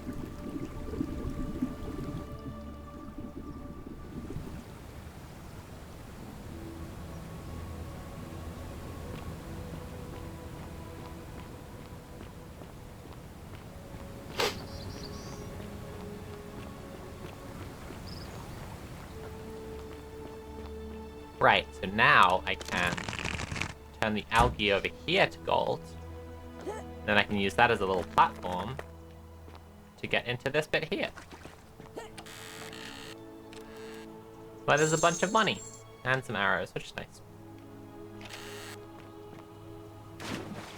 It's all coming up, Soapy.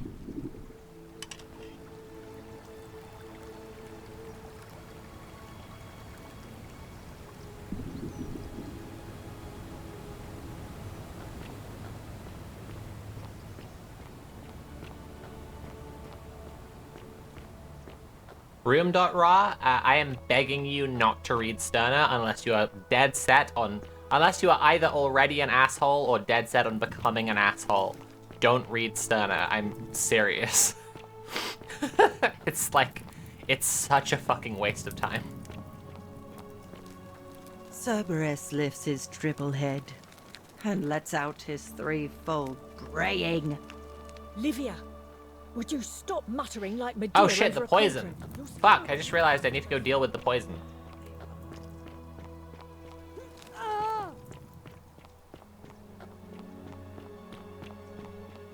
Room.raw, read a bunch of Graber instead. Graber's the shit. Right, let's go give some silphium resin right now. What are you doing? Okay, She whatever. needs Alright. Silphium What? resin. Quick, give it Hooray! here. Yulia. Yulia. Hopefully, in a moment, she should be able to breathe normally. We That did was it! Extraordinary. How did you know she needed this exact thing and at this exact moment? Are you some kind of oracle? Yes, and you should do everything I say all the time. I'm a time traveler. A what? I'm sorry, I must have misheard you. I think it's your accent, because it sounded like you said time traveler. But whatever kind of traveler you are, that was like the gods hearing my prayers and intervening. You just saved a person's life, and you should be proud of yourself. She might even be able to thank you herself in a few moments. And maybe she can tell us who poisoned her, and who she meant when she was muttering about that snake's cruel black eyes. In the meantime, I'm happy to help you with whatever it is you need. That's a shame. Thanks again for saving Yulia's life. Apollo smiles upon you. Okay, there we go. I saved a life. Hooray! So now at least Yulia doesn't die, which is cool. Oh, shiny. Fabia is so fucking weird. Honestly. Salve and welcome. Need something? What's your story? Oh, there's not much to tell. I mostly just bake bread and try to help out where I can. I suppose it all started about 8 months ago. I was living in Rome with my family when I got sick. Terrible timing. My pa had just arranged a husband for me, a fisherman's son. I was about to meet him for the first time when I came down with an awful fever. I spent the next week in bed. Pa paid priests to make offerings to Asclepius, a white rooster, then a goat. But nothing worked. In the end, they decided I'd do better outside the city. Clean air in the countryside would do me good, they said. But after about a day in a carriage on the Appian Way, I was getting worse, not better. I remember closing my eyes for a bit, and I guess I must have fell asleep, because when I opened them again, I was in a forest by a river. I suppose the driver took off with his fee and left me for dead. Can't say I blame him. I wouldn't have wanted to catch what I had either. Anyway, I went searching for help, stumbled across the trapdoor temple, and here I am. I'm very sorry to hear that. It's nice of you to say, but you should save your sympathy. Lots of people here need it more than I do.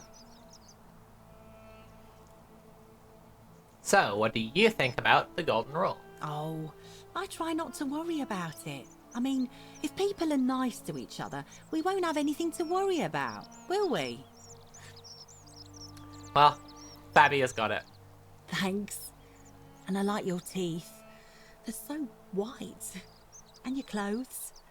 Oh, I bet my friend Georgius would like to get a look at you. And I'm sure he'd love to chatter about the Golden Rule with you too. He'll be just across the forum in his shop. What? You've been here a few moments and you're desperate to get out already? Why not give the place a chance before you try to leave? Good people here. Galerius works hard on the farm so I can put food on our tables, and Lucretia tries to keep us healthy. My friend Georgius is always mending our clothes, and Virgil makes sure these old walls don't fall down around us. Well, he does his best. I'm just saying, there are worse places you could live out your days. All right.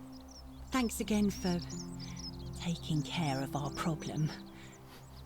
You mean killing a man? And again, inexplicably not triggering the Golden Rule. Huh. Look at that.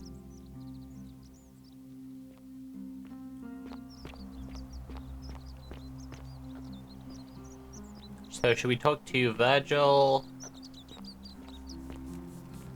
Virgil inexplicably is Virgil inexplicably is just dressed as Minecraft Steve. Like his tunic is the exact same color, and like his like hair and eyes and everything. Like he's just ancient Roman Minecraft Steve.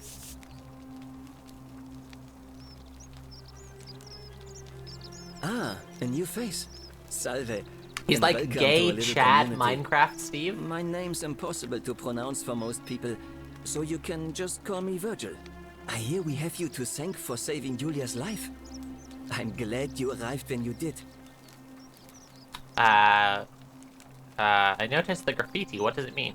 Oh, it means someone thinks I'm a sinner, and that I'm going to break the golden rule. Why does someone think that? Look, I haven't done anything wrong, if that's what you're thinking. Somebody just has a problem with my preference for male company. You like men? Hey, nothing gets by you, huh? Sorry, that was mean. Yes, I like men. And when you grow up in the north, as I did, in the city of Noviomagos, you expect a bit of hostility. The Batavi are not known for their tolerance. I saw enough friends killed or driven away to know the cost of not keeping your personal affairs to yourself. So I hid who I was for, what was it, nearly 10 years? Watching what I said and where I looked. But that kind of fear eats away at you slowly, until living isn't any better than the thing you were afraid of. Needless to say, since I'm now living underground, halfway across the known world, with an assumed name, my openness didn't go down well among the enlightened folk of the Batavi. I'm sorry to hear that. Nice of you to say, but not necessary. In any case, the Romans are far more accepting, and among them, I get to be who I am. Or at least, I thought that was the case. It seems I was wrong. You know who's writing the graffiti? Pata Pataccio, thank you so much for donating 20 I have quite pounds. a collection of handwritten notes too. The Thank strange you. thing is, I keep my personal affairs to myself. I've never really been interested in any of the men here. Not my type. So I'm not sure what I could have done to upset this person. If I had to guess, I'd say it's probably one of those cultists.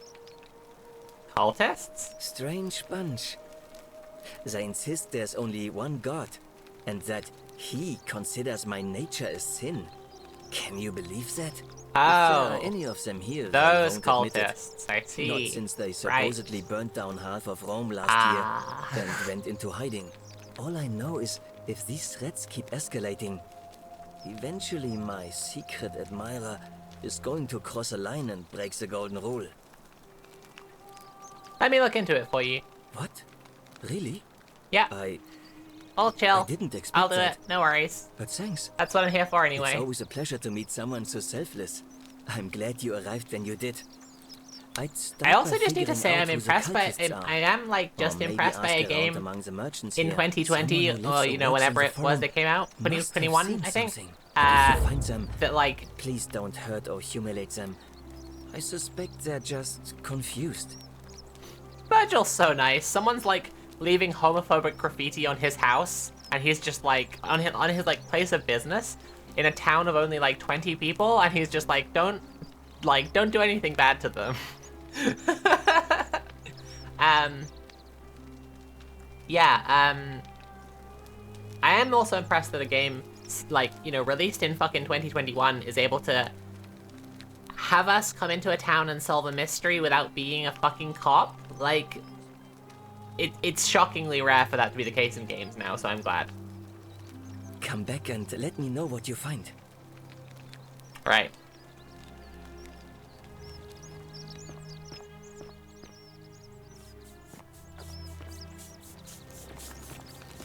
Let's talk to Georgius. Ah, a fellow traveler from a faraway. Greetings. I'm Georgius. It gladdens me to see another foreigner in our midst. We must stick together, you and I.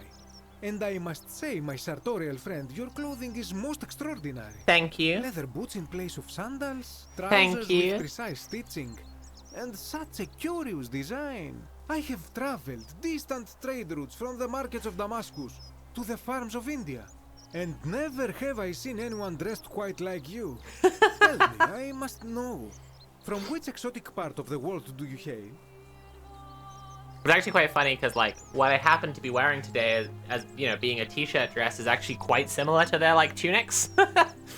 I'm from beyond the edge of the known world? Maybe. Oh my goodness, Marina, thank you so much for raiding with a party of 39. Hey everyone who's just raiding in, I'm Sophie from Mars. I'm playing the Forgotten City at the moment. Basically, the short version is you're trapped in like a Groundhog Day loop because at some point, someone in the city is going to commit a sin, and because of like a god's decree, and we don't know which god, when one person commits a sin, it means that everyone is going to get turned into gold by getting like shot by these magic gold archers, and kills everyone. We've come back in time to investigate. Whenever that gets like set off, we go back through a time portal and start the day over again. And if we can stop the sin from happening, if we can make it so that there'll be no sin, then we'll be able to be free, because then the portal would have never been activated, never bringing us back. So it's a time paradox. So we would be free from our imprisonment. You see, basically, the rest is all just kind of social stuff that's going on, and meeting the people and asking how they got trapped in the city and stuff like this, because it's all like a framing. Okay, the reason I've been saying a sin is because like the whole game is about like what is right and wrong. It's an ethical discussion, and it's really, really interesting. And so the deliberately vague nature of a sin is the point of the game, and that's what we're trying to get to the bottom of. Do I need to say anything else? Oh, I need to say this weekend, 20th to the 22nd, I am doing a charity stream to raise money to help trans kids in the US and UK. Marina actually should be on it at some point.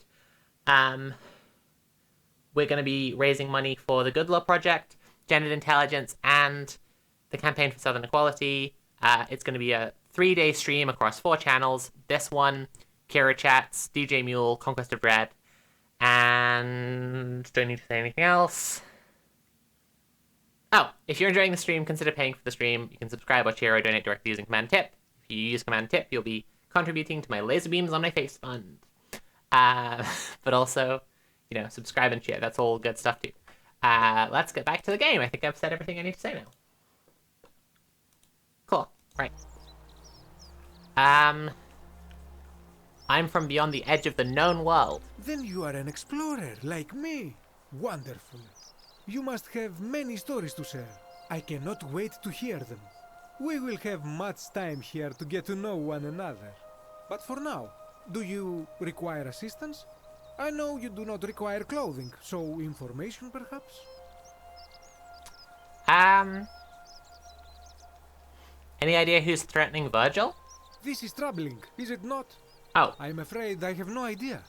It is ridiculous though. Virgil is a fine man. But my young friend Fabia confided in me that she saw someone leaving graffiti on his shop front last night. Perhaps you should ask her about it. Yeah, for those who just raided in and missed it, just before this we're talking to Virgil. Virgil is gay, obviously in ancient Rome that shouldn't be a problem, but Virgil suspects that one of the cultists, Christians, is the one leaving homophobic graffiti on his shop.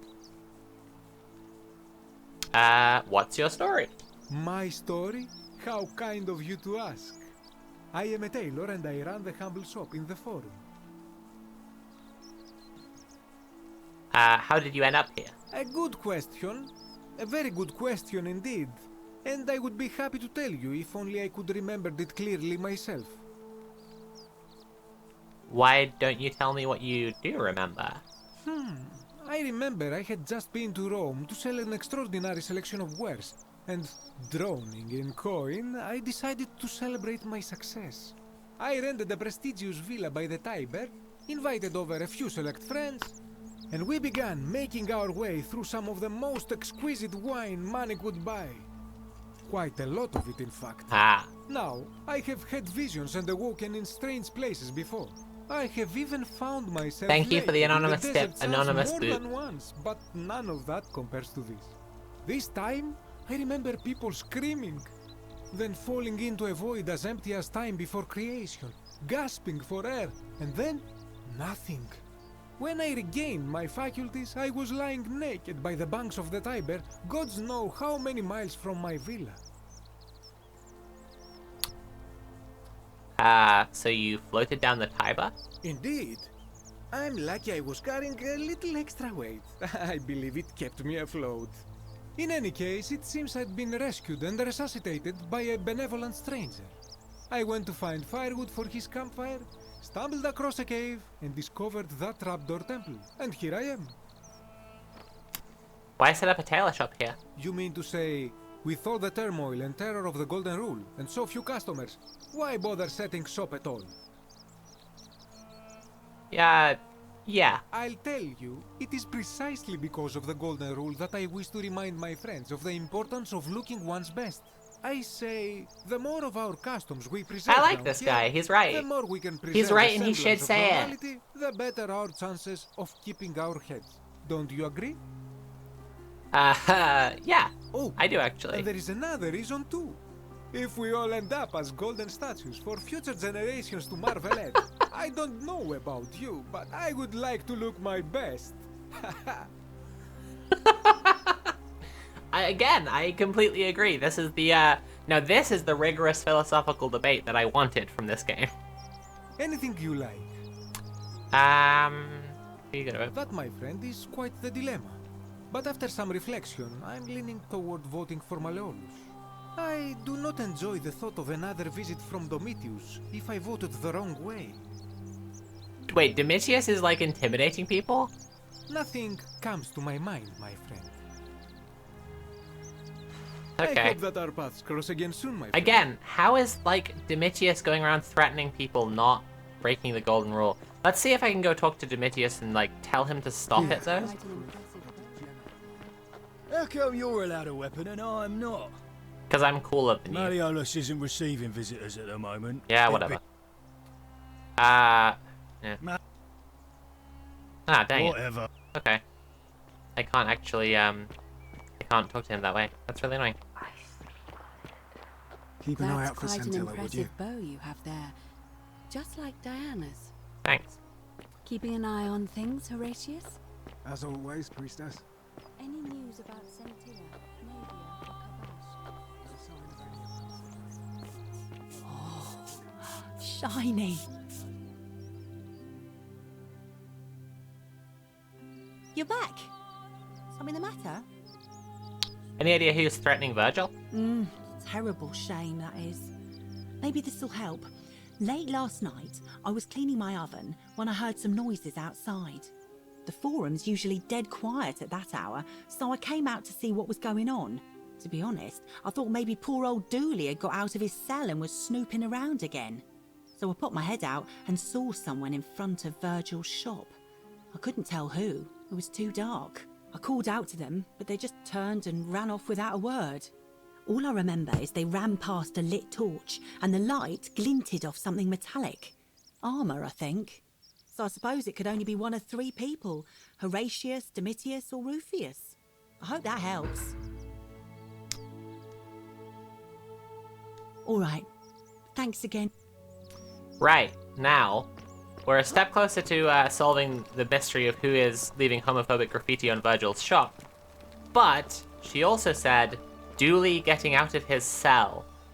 So, I think it's time for us to explore one of the most philosophically interesting parts of the city without sin. There is a prison in the city without sin.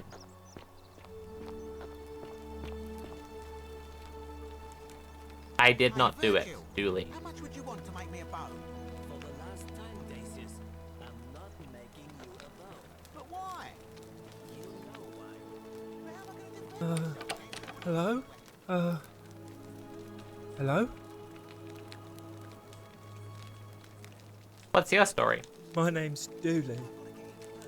I live here now because I got in trouble and they said they had to lock me up. What did you do? I don't know. I don't remember things so good. I think it's just because I was looking for treasure. Did someone think you were going to steal? Yes, but I wasn't. I was just looking. Cosmic Whale, I disagree. I don't think this game is depressing.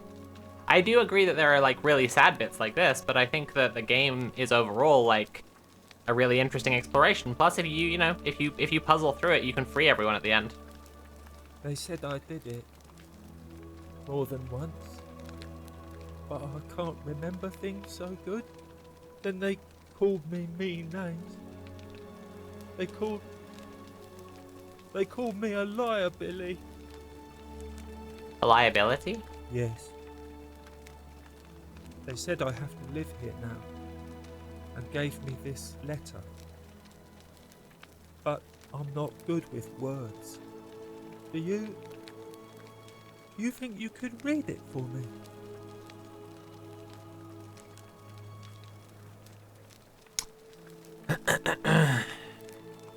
Magistrate Sentius to Dulius. I am writing to you in relation to your incorrigible antisocial behavior arising from your obsession with an alleged lost treasure. While I am sympathetic to your plight and the passing of your guardian Hannibal some weeks ago, I wish to impress upon you the important message: the treasure you seek does not exist. Given your memory limitations, it seems likely you simply misremembered.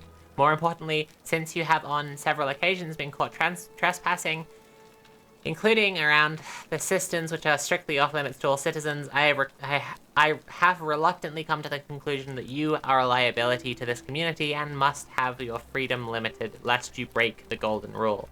It is my hope that this letter will assist you to remember why you were incarcerated, should you experience further lapses in memory. What does it say? It says they caught you trespassing several times, so they locked you up to stop you breaking the golden rule.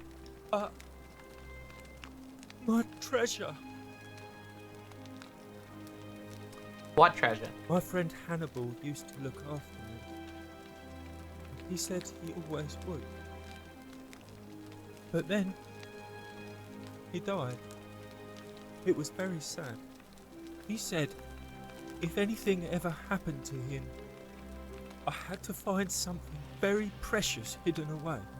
He gave me this key and made me promise to keep it safe until I found the treasure. But I couldn't find it. All I remember is he said something about the cisterns, but when I went up to the high one, they put me in here. Now nobody looks after me, except my friend Galerius and Ek, the priestess lady. She's a nice lady. If you give me the key, I can try to find out what it unlocks. Hannibal said I shouldn't give it to anyone I didn't trust. But maybe you could help me get out of here. Then I would trust you a lot. So chat, we can see that this is the same, right? This is the same as the what we were discussing before, like an epistemic injustice, that everyone in the city is trapped without understanding why they've been trapped and what it is that they did wrong, why they should be here. And Dooley is like a microcosm of that. He has these memory issues, so he doesn't even remember what it is that happened and what it is that led to him being imprisoned. And the others have reasoned that he could break the golden rule and kill them all, and so they have to imprison him for their own safety. Let me talk to the magistrate about getting you out of here. Galerius already tried that. He said the magistrate wouldn't listen, no matter what. And maybe it's time we need a new maybe it's time we had a new magistrate. Like Galerius? He's nice. I like Galerius. He made me a doll and everything. If you help make him magistrate, he can get me out of here, and I can give you the key to my treasure. Hannibal said it was in the cisterns. I can't remember what it was, just that it was way up high and very precious. I'll see what I can do. Let's talk about your treasure. My friend Hannibal used to look after me. He said... This is just repeating the same stuff. No. Okay. Bye-bye.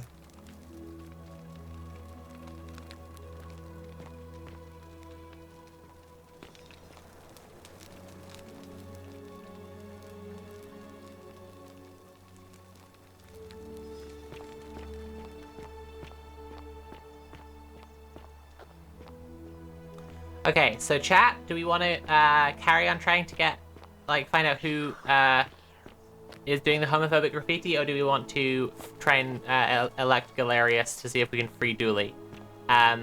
While you all vote on that, and I see how many people say each thing, I am going to show you kind of a neat thing that's here in the here in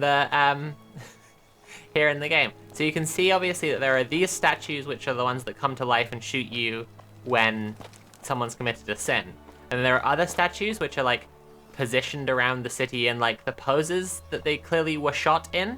And there are other ones still that are on plinths, like they've been positioned on plinths like statues should be, but they're not the archers who are going to shoot you. Right. So this is really fun. Right. Here's this guy at the podium. Old scroll. Okay. The Myth of the Golden Rule by Dorotus the Younger. As per our custom, I shall begin by paying my respects to the god responsible for this city. For our continued prosperity and tranquil seclusion, he deserves our admiration. But here I must depart from custom, for his attempt at imposing strict rule upon us is oppressive and overreaching, and deserving of our contempt. Correct. He's right about that, and he should say it. I don't think we need a poll. Like, people should say in chat, do we want to do Dooley or Virgil? Who among us has not woken at night in a cold sweat fearing some sort of accidental transgression of the golden rule? All of us must accept that we are all capable of error, whether from a momentary lapse in judgment or a conscious decision based on faulty reasoning. Yet the great threat, the sword of Damocles that we live under is, I believe, merely a deception, and I shall prove it to you. Let me begin by dismissing the counter-arguments. First, it may be argued that the inscriptions stating, "The many shall suffer for the sins of the one," is evidence that the golden rule is very real, but that is logically unsound. We cannot assume that the writers knew any more than we did. That this message was inscribed does not make it true any more than if I were to inscribe Dorotus the Younger as a god. Second, it may be argued that the statues in this place are evidence that the golden rule is real. You need not remind me of that. It was I who discovered them all around this city. It was I who collected them, placed them in a handcart, and placed them in the niches in which they sit today. I will not soon forget them. And yet, I refuse to leap to the conclusion that they were once real people. There is simply no evidence to support that conclusion. When we read the story of Venus bringing Pygmalion sculpture Galatea to life, we do not believe it is true. Why should we take a different view here? But ultimately, these arguments are just that. After years of living in fear, there is only one way for me to prove that the golden rule is a falsehood, and that is through action. Friends, I apologize in advance for this, but one day you will see this moment as a turning point in our city's history. Let us see once and for all if the golden rule is real as I strike one of you with my fist.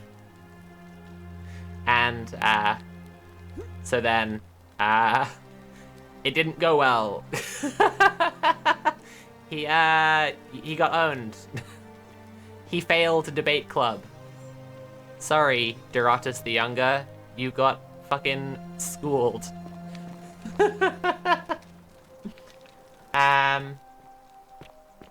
Does Patreon money also go to the Laserbeam Streamlabs? Not like my debit card. Yes, Patreon money also goes to the Laserbeams, absolutely. Because I also, you know, am saving up my own, you know, Patreon income to contribute towards it as well. Confirmed sin, striking a person with your fist. Yes, yes. I'm glad that we've finally been able to figure out that hitting someone with your fist would be a sin. Okay. Everyone says Dooley, so I think we need to free Dooley. I think we might have to free Dooley, is what's going on here.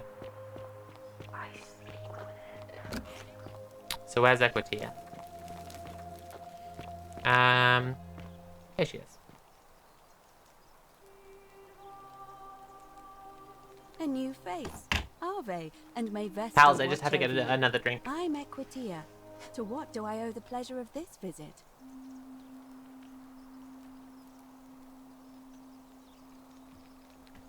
It must be completed by dusk, just the same as any other official business.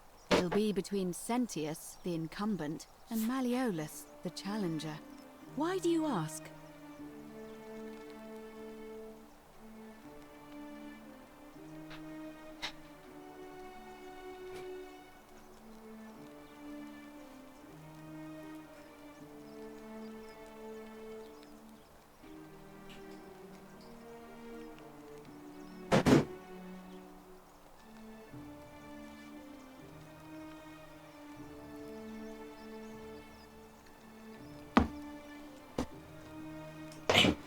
hello again. He was a scholar of the fifth sin. That's pretty good. So hitting someone is a sin. What about doing that thing where you hit someone with their own hand while saying, stop hitting yourself? What if? I'd like to nominate Galerius. I like the idea, but I know Galerius well, and his position has always been that he won't run unless Malleolus withdraws. Fuck's sake. It was only yesterday that he said to me he'd only ever run if it was absolutely necessary to make sure Sentius wasn't re-elected. So, I suppose if you'd like to see Galerius elected magistrate, you'd need to persuade Malleolus to withdraw somehow. Okay, let's go see Malleolus. Certainly. See you again soon.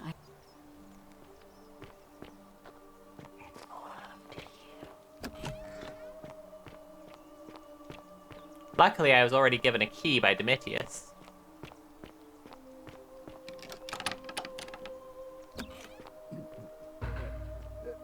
Thank you. Thank you. I am delighted and deeply honored to have been... Domitius doesn't usually let anyone in here without a hefty tribute. Oh so shit, he has one blue eye and one green eye. Oh fuck. Oh my god, this is the guy that the assassin was looking for. Oh fuck.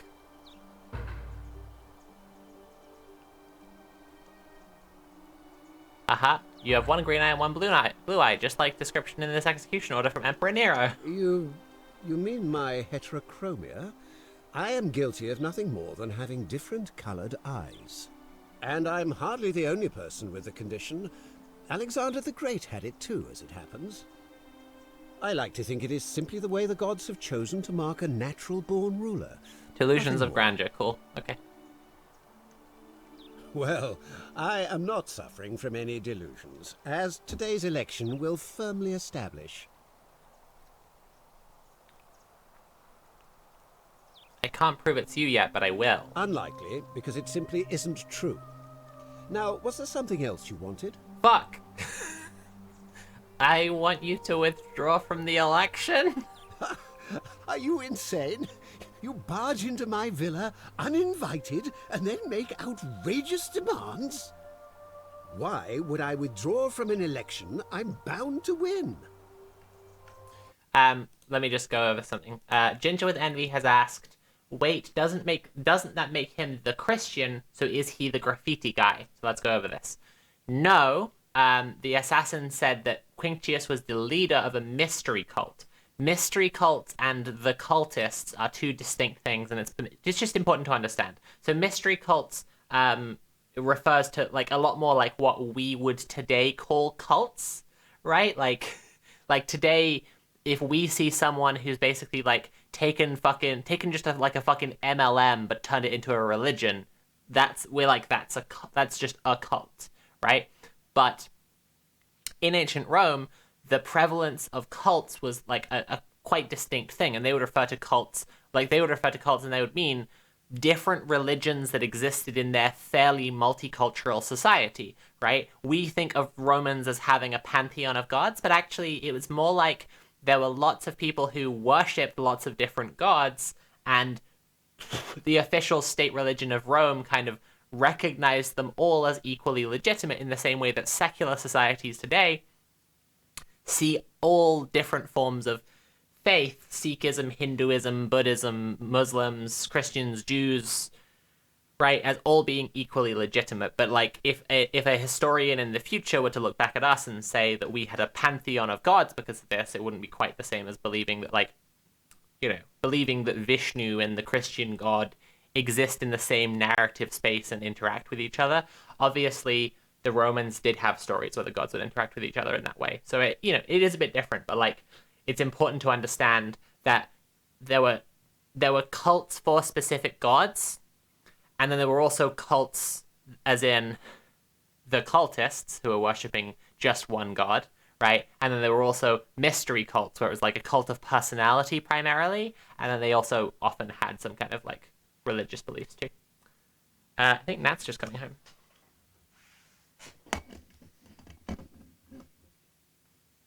I can hear the door. Nat? What's going on?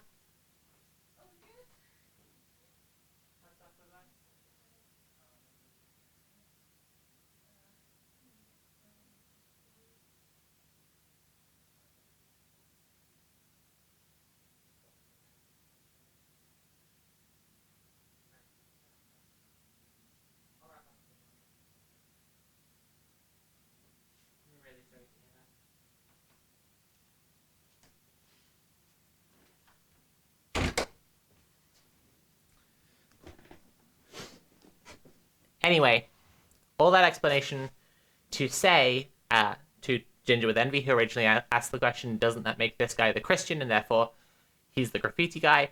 No, there are several Christians who the game refers to as cultists throughout this game, but Quinctius is this leader of the mystery cult kind of figure. Right. He's not a Christian, is my point.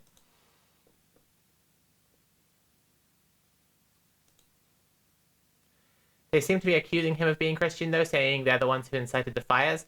I don't think that is the case. I think that what they're getting at is that, like, the blaming of all politically dissident cults is like a kind of scattershot thing. Right. Never mind. You are acting very strangely. I am. See ya. I trust you can see yourself out.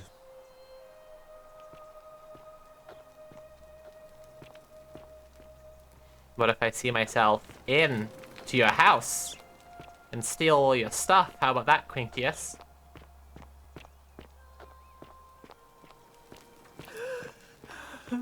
Well, fuck.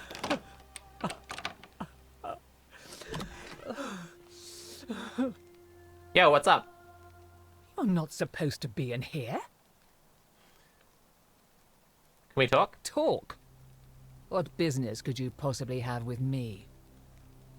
Why are you locked in this room? My marital affairs are no concern of yours.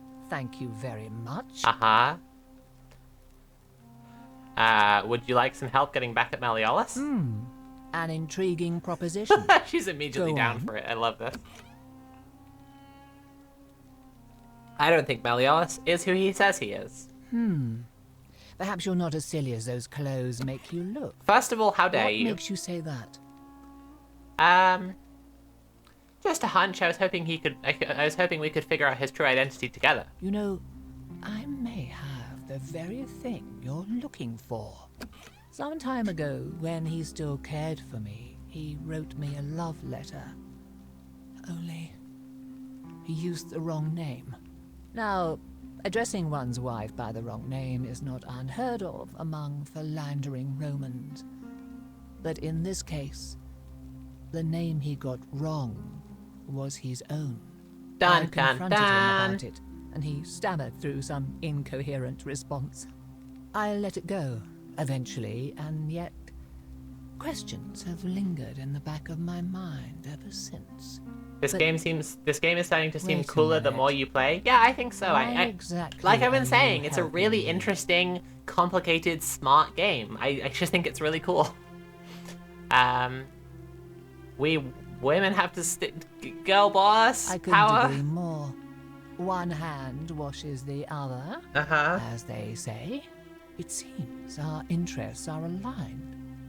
I imagine knowing his true identity will give me the leverage I need to manage him appropriately. But first, I need you to do something for me. What do you want? I want you to bring me some... Easy peasy, I have loads of wine. So... Have some wine right here. Done. Easy. Done. Thank you. Great, got the letter. And he signed it with Quinctius. Perfect. Now, perhaps you can tell me who Quinctius really is. According to this bounty letter from Emperor Nero, he's the person who started the fires in Rome last year. What? He's... Oh no. That's... quite a lot more serious than I imagined. I only wanted some leverage over him, not to destroy him. Give me that immediately. Nobody else must know. No, I think I'll hang on to it. What? No. You tricked me, you mendacious little stirkers. I'll be going now. I curse you. I curse your life and mind and memory. May you be unable to walk. Okay, see ya. Outrageous. Whatever, man. Fucking whatever shit, I don't care. That's fine. Fine, whatever.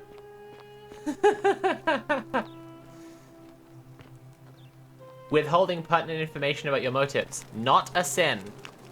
Tick. That's right. Still here? Yes. you again. I want you to withdraw from the election.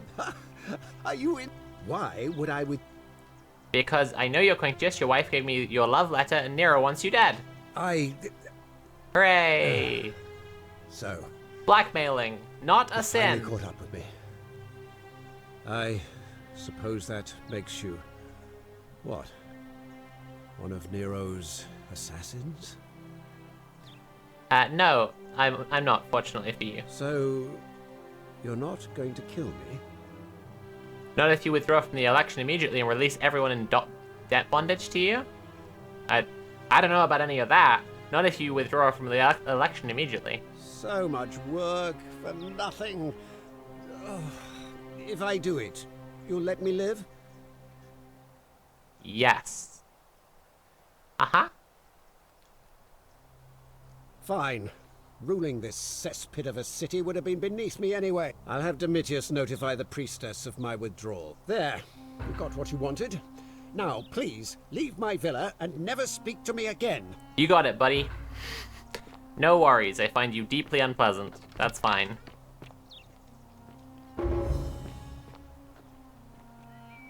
Uh-oh. Domitius, are you listening? Yes, sir.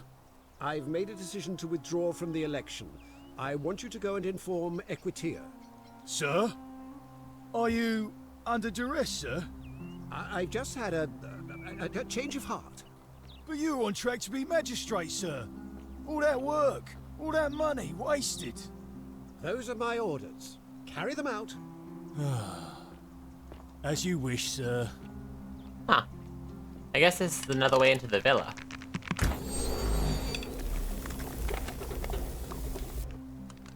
Yeah, that's pretty cool, isn't it? I can just climb onto the roof if I wanted to. Neat.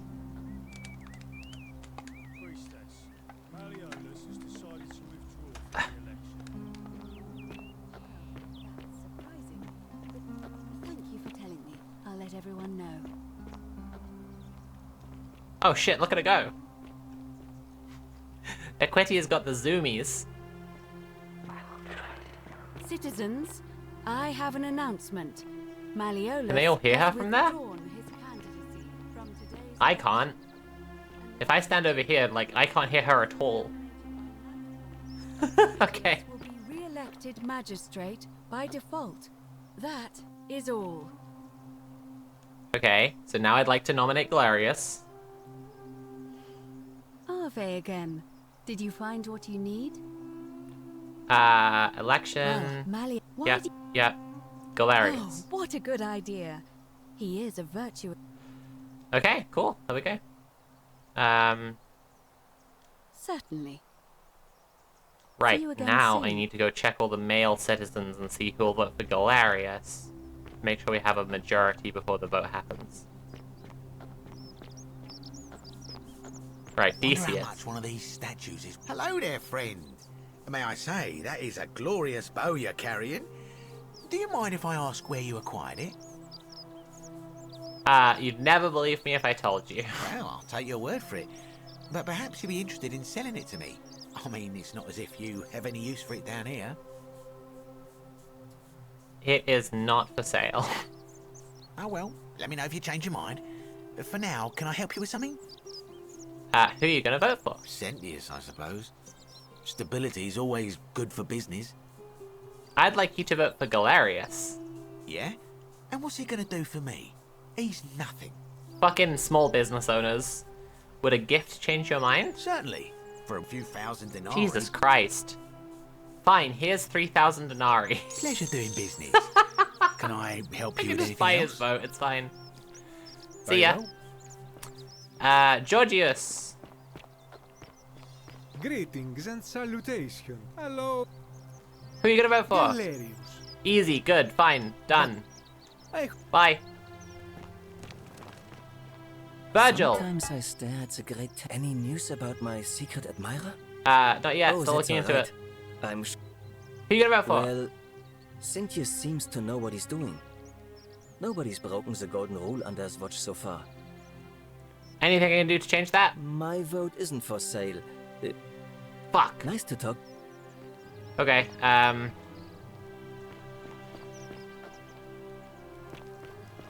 Dooley can't vote, he's in prison. Who else is around?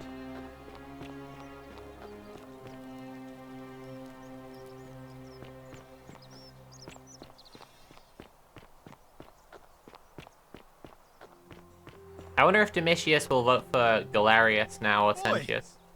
How did you get in there, you cheeky little stirk? Couldn't stay Fuck, away, integrity. huh, lovely. Buying an election, not a sin. Yep, that's right. Are you the one... Since I'm here, we may as well ask this. Are you the one threatening Virgil? Do I seem like anonymous threats are my style? Good point. Who are you gonna vote for? I'm not going. Dickhead. What? Well, Sentius isn't voting because he's in the election.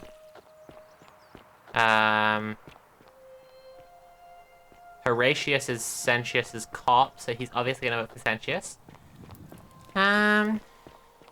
Right. What else do we have then? You, Sisyphus, attack or pursue the stone that always returns. Anything else around? What the fuck? Man, you can't just keep gold statues in your fucking... Oh, shit! Okay, I just walked into Rufius's room and there's a note telling that this is your final warning, sinner, so I guess I've solved the Virgil mystery at the same time. You, Sisyphus, attack or pursue the stone that always...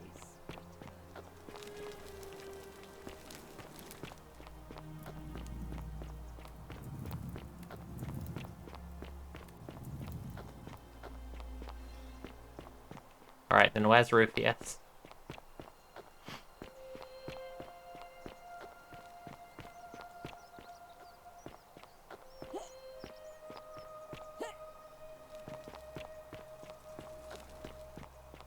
Time for the Scooby-Doo ending. Yeah. Well, maybe if I tell him I know that you are threatening Virgil, I can tell him now you have to vote how I want as well. Some more blackmail, which is also not a sin. Name's Rufius. Better watch your step. This guy seems grumpy. Oh, right, he has rheumatism. What business is that of yours? Here's a treatment. Willow bark. And this will work? Uh-huh. Oh, thank God. Finally, some relief. This is what I've been praying for. Maybe God hasn't abandoned me after all. Thank you. I've been in a lot of pain lately. The rheumatism, these cursed statues always watching, and the crisis of faith. Well observed, Grantus Pax. He did say God singular. Singular, yes.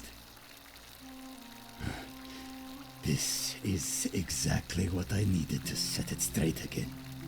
I owe you one. Are you the one threatening Virgil? No idea what you're talking about. I know it was you. I found an incomplete letter to him in your quarters. Look, I haven't been at my best lately. Well, I know that. It's the rheumatism. It starts with constant pain in all your joints. Then the pain starts to mess with your head. Makes you angry, mean. I know that's not an excuse. Uh-huh. And I know I said I owe you one. Uh-huh.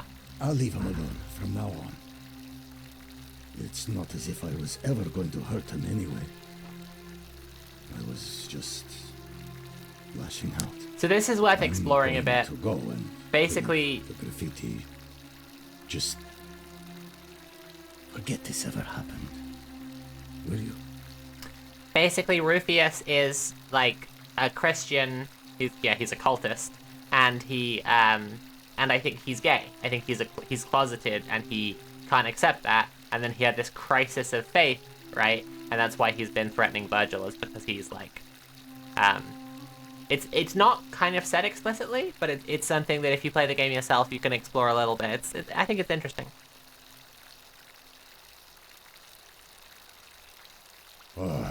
You again. Ah! Who you gonna vote for? Sentius. Military man. Boo! Knows what he's doing. Anything I can do to change that? No. Fuck! Man, what the hell? See you around.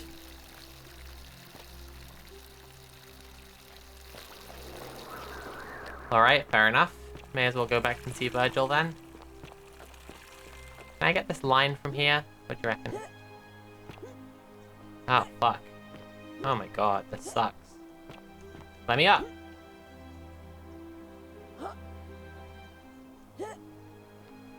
Why don't they let me attach to the line? That's so annoying. I want to zip. No! Oh, Christ. Just then it was saying I could. Oh no, it was this zip line. Never mind. Okay.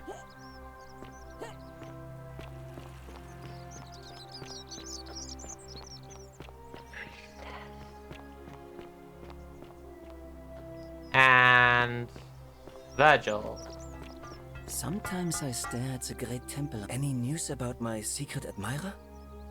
It's Rufius. I found an incomplete blah blah blah. You went snooping in his place?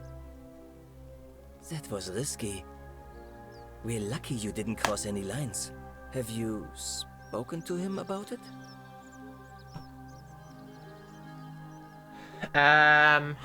Yes, and he won't be bothering you anymore. Really? How did you manage that? I found a treatment for whatever. Poor fellow. I've heard that can... Okay. Happy to help. I think he wants help. He wants to help cleaning up his graffiti too. Really? That's promising. Well, Sentius seems... Uh-huh. My vote is... Damn it. Nice to talk. I still can't change his vote. Why not? That's so annoying.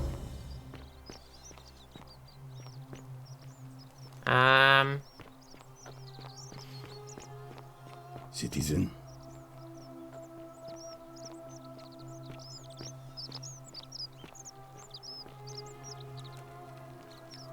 Oh no, he's stuck on a pot. Hang on. Greetings and salutations. Oh no. Citizen. He's just never gonna get past this pot. Hooray! I did it! I freed him.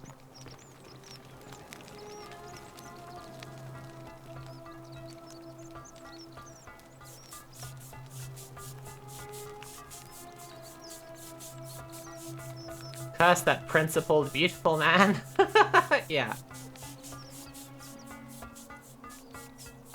Okay, so...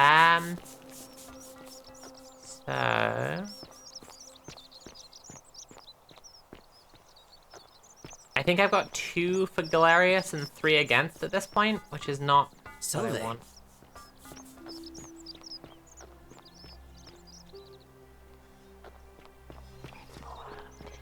Hey, it's Galerius. Salve again, friend. I went and did as you asked, and it worked. Hooray! I'm reliving the same day over and over again. You're toying with me, right? Wait, you're not kidding, are you? That's the only way you could have known. You're a bit like... Oh, what was his name? Sisyphus. Yeah, that's the one. Old King Sisyphus. Sisyphus was a Greek king. All right, now. Yeah. Just the boulder. I know. Fine. Yes, I agree. I'm running for magistrate. I know. I did that. For fuck's sake. Okay. I have a feeling you'll do great. Oh, buddy. That's kind of you to say. Now, I'm going to keep your secret. Although, it's not as if I'll remember this next time we talk anyway, right? Oh, and if our conversations ever start to annoy you, just tell me you're busy. I know when I'm not wanted. May fortune smile on your face. He's just so nice. Okay, I'm gonna try starting the election now and see if I have a majority. I'm not sure if I do though.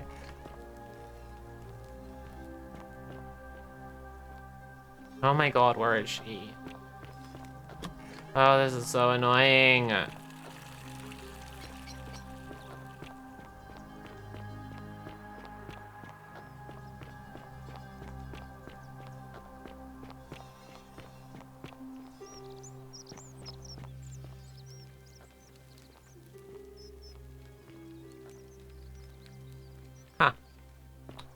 How much one of these statues is worth on the outside?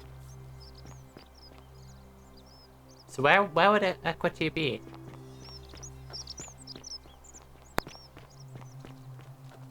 Oh shit. That's quite an impressive bow you have there. Just like Diana's. Hello. Have we met before? Okay.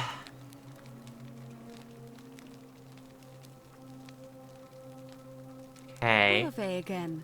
Did you find what you need?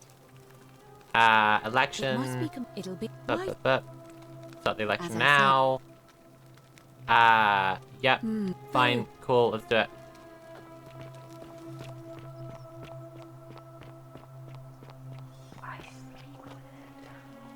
Oh, Decius is just hero work. Decius is just a model citizen. He's just super ready to vote. He's so eager. Everyone, please remember if you're enjoying the stream, you can consider paying for the stream. You can subscribe or cheer or donate directly using command tip. I'm doing my job right now, and it's nice when I get paid for it. I think personally, that's my personal take on me getting paid for my job. It's nice if people subscribe and cheer and so on. Also, if you have a Prime account, you can attach it to your Twitch account, and then you can give me money without paying any money, but I still get money. So please consider doing that. I hope that I have the votes for this now.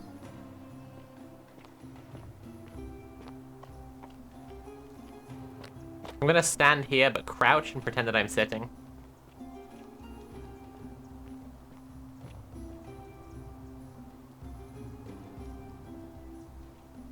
Decius lawful evil? Definitely, yeah. Actually, no, you'll see who's lawful evil later.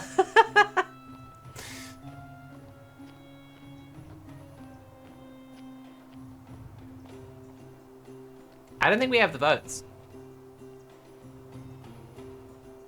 Citizens, we have a quorate body of voters gathered here to elect the city's magistrate. The candidates are Sextus Sentius Imperiosus and late nominee Gallus Galerius Helva. Marcus Malleolus Gurges withdrew his candidacy earlier today. As agreed, we shall dispense with ballots and candidates will abstain from voting. Let's make this quick. As I say your name, call your vote. I'll start with you, Horatius. Sentius, of course. Georgius. Galerius. He saved the life of my dear friend Fabia. Okay. Dacius. Galerius. Q4. Sentius. Fuck. Rufius. Malleolus. Citizens, you have made your decision. But it seems we have a draw. Okay. In the absence of a clear consensus, Sentius shall continue as Fuck! acting magistrate. No, until that's a new wrong. Election is held 1 month from today. My fellow citizens. Rufius, you useless today prick. You have sent me a message, and I want you to know I have heard it loud and clear. Uh-oh. I vow to spend the next month winning back your trust. Thank you for this opportunity, and may the gods watch over you. You, the new arrival, whatever your name is. You're responsible for this, aren't you? No. Nobody likes Caput Murday foreigners interfering in an election. Shut up and let the magistrate speak. Malleolus is going to be magistrate by the end of the day. You have no idea what you're doing. You're going to get us all killed. Just stay out of our way, and we won't have a problem. Wait, I will not allow you to do this. You're showing your true colors now, priestess. Your corruption sickens me. Domitius, ignore her. Proceed. This is insanity. You'll doom What us the fuck? all. Lies. It is time the He's just gonna punch at them, or? A children's fable, exploited by a treacherous leader to instill fear in all of us. The Golden Rule is real, you idiot. Shut up, all of you. The magistrate has spoken. I'm going to enjoy killing you, old man. The many shall suffer for the sins of the one.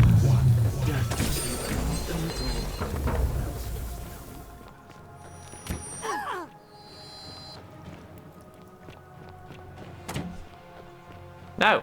No, let me past.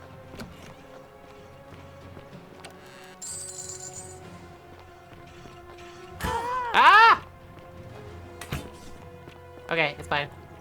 I just really needed the money.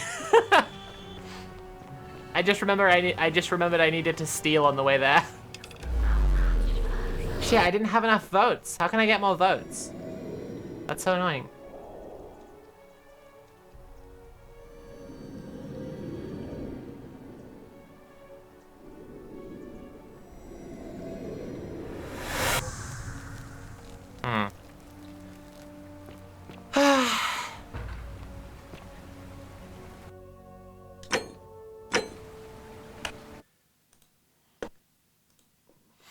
Okay, pals, it's quite warm here, and I have to record a podcast in an hour and a half, and I'm just a little bit worn out.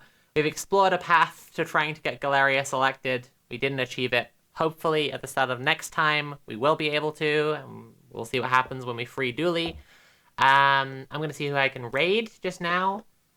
Everyone please remember, this Friday at noon, here on this channel, I'm kicking off the Red Planet stream for Trans Power. 4 channels, this one, DJ Mule, Conquest of Dread, Kira Chats. We're all going to be streaming all weekend. We're going to have loads of guests, including Marina, who raided in earlier, including Mildred from Thought Slime, including, hopefully, Dan and Jordan from the Knowledge Fight podcast. Loads of fun guests, loads of fun games, loads of, like, crossover events. It'll be really cool. Come by, open your wallets to help those trans kids. Very important. You must. You simply must. And in the meantime, I guess I'll just see you then. It's just in a few days, and there'll be lots of Minecraft throughout. I won't be playing any Forgotten City because I want to keep this like playthrough intact. Who's streaming at the moment? Let's raid into Purin Poyo. I haven't raided Purin in a little while. But in the meantime, yeah, just spread the word, please, about the stream. The trailer for it is on my channel, so if you're from Mars, if you want to get a link and post it around, I'd really appreciate it. It's currently my pinned tweet as well, if you just want to retweet it. Please show up. Please open your wallets to help out trans kids. It's really important to me that we can help these kids across the US and the UK because they're under such horrific attack from adults right now, and I just think it matters a lot to show those kids that some adults do want to help them and do care about protecting them. Anyway, thank you all for joining me so much. It's so warm here. I'm going to open some windows and lie down for a little bit before I have to record this podcast. Thank you so much for being here. Good night, everyone.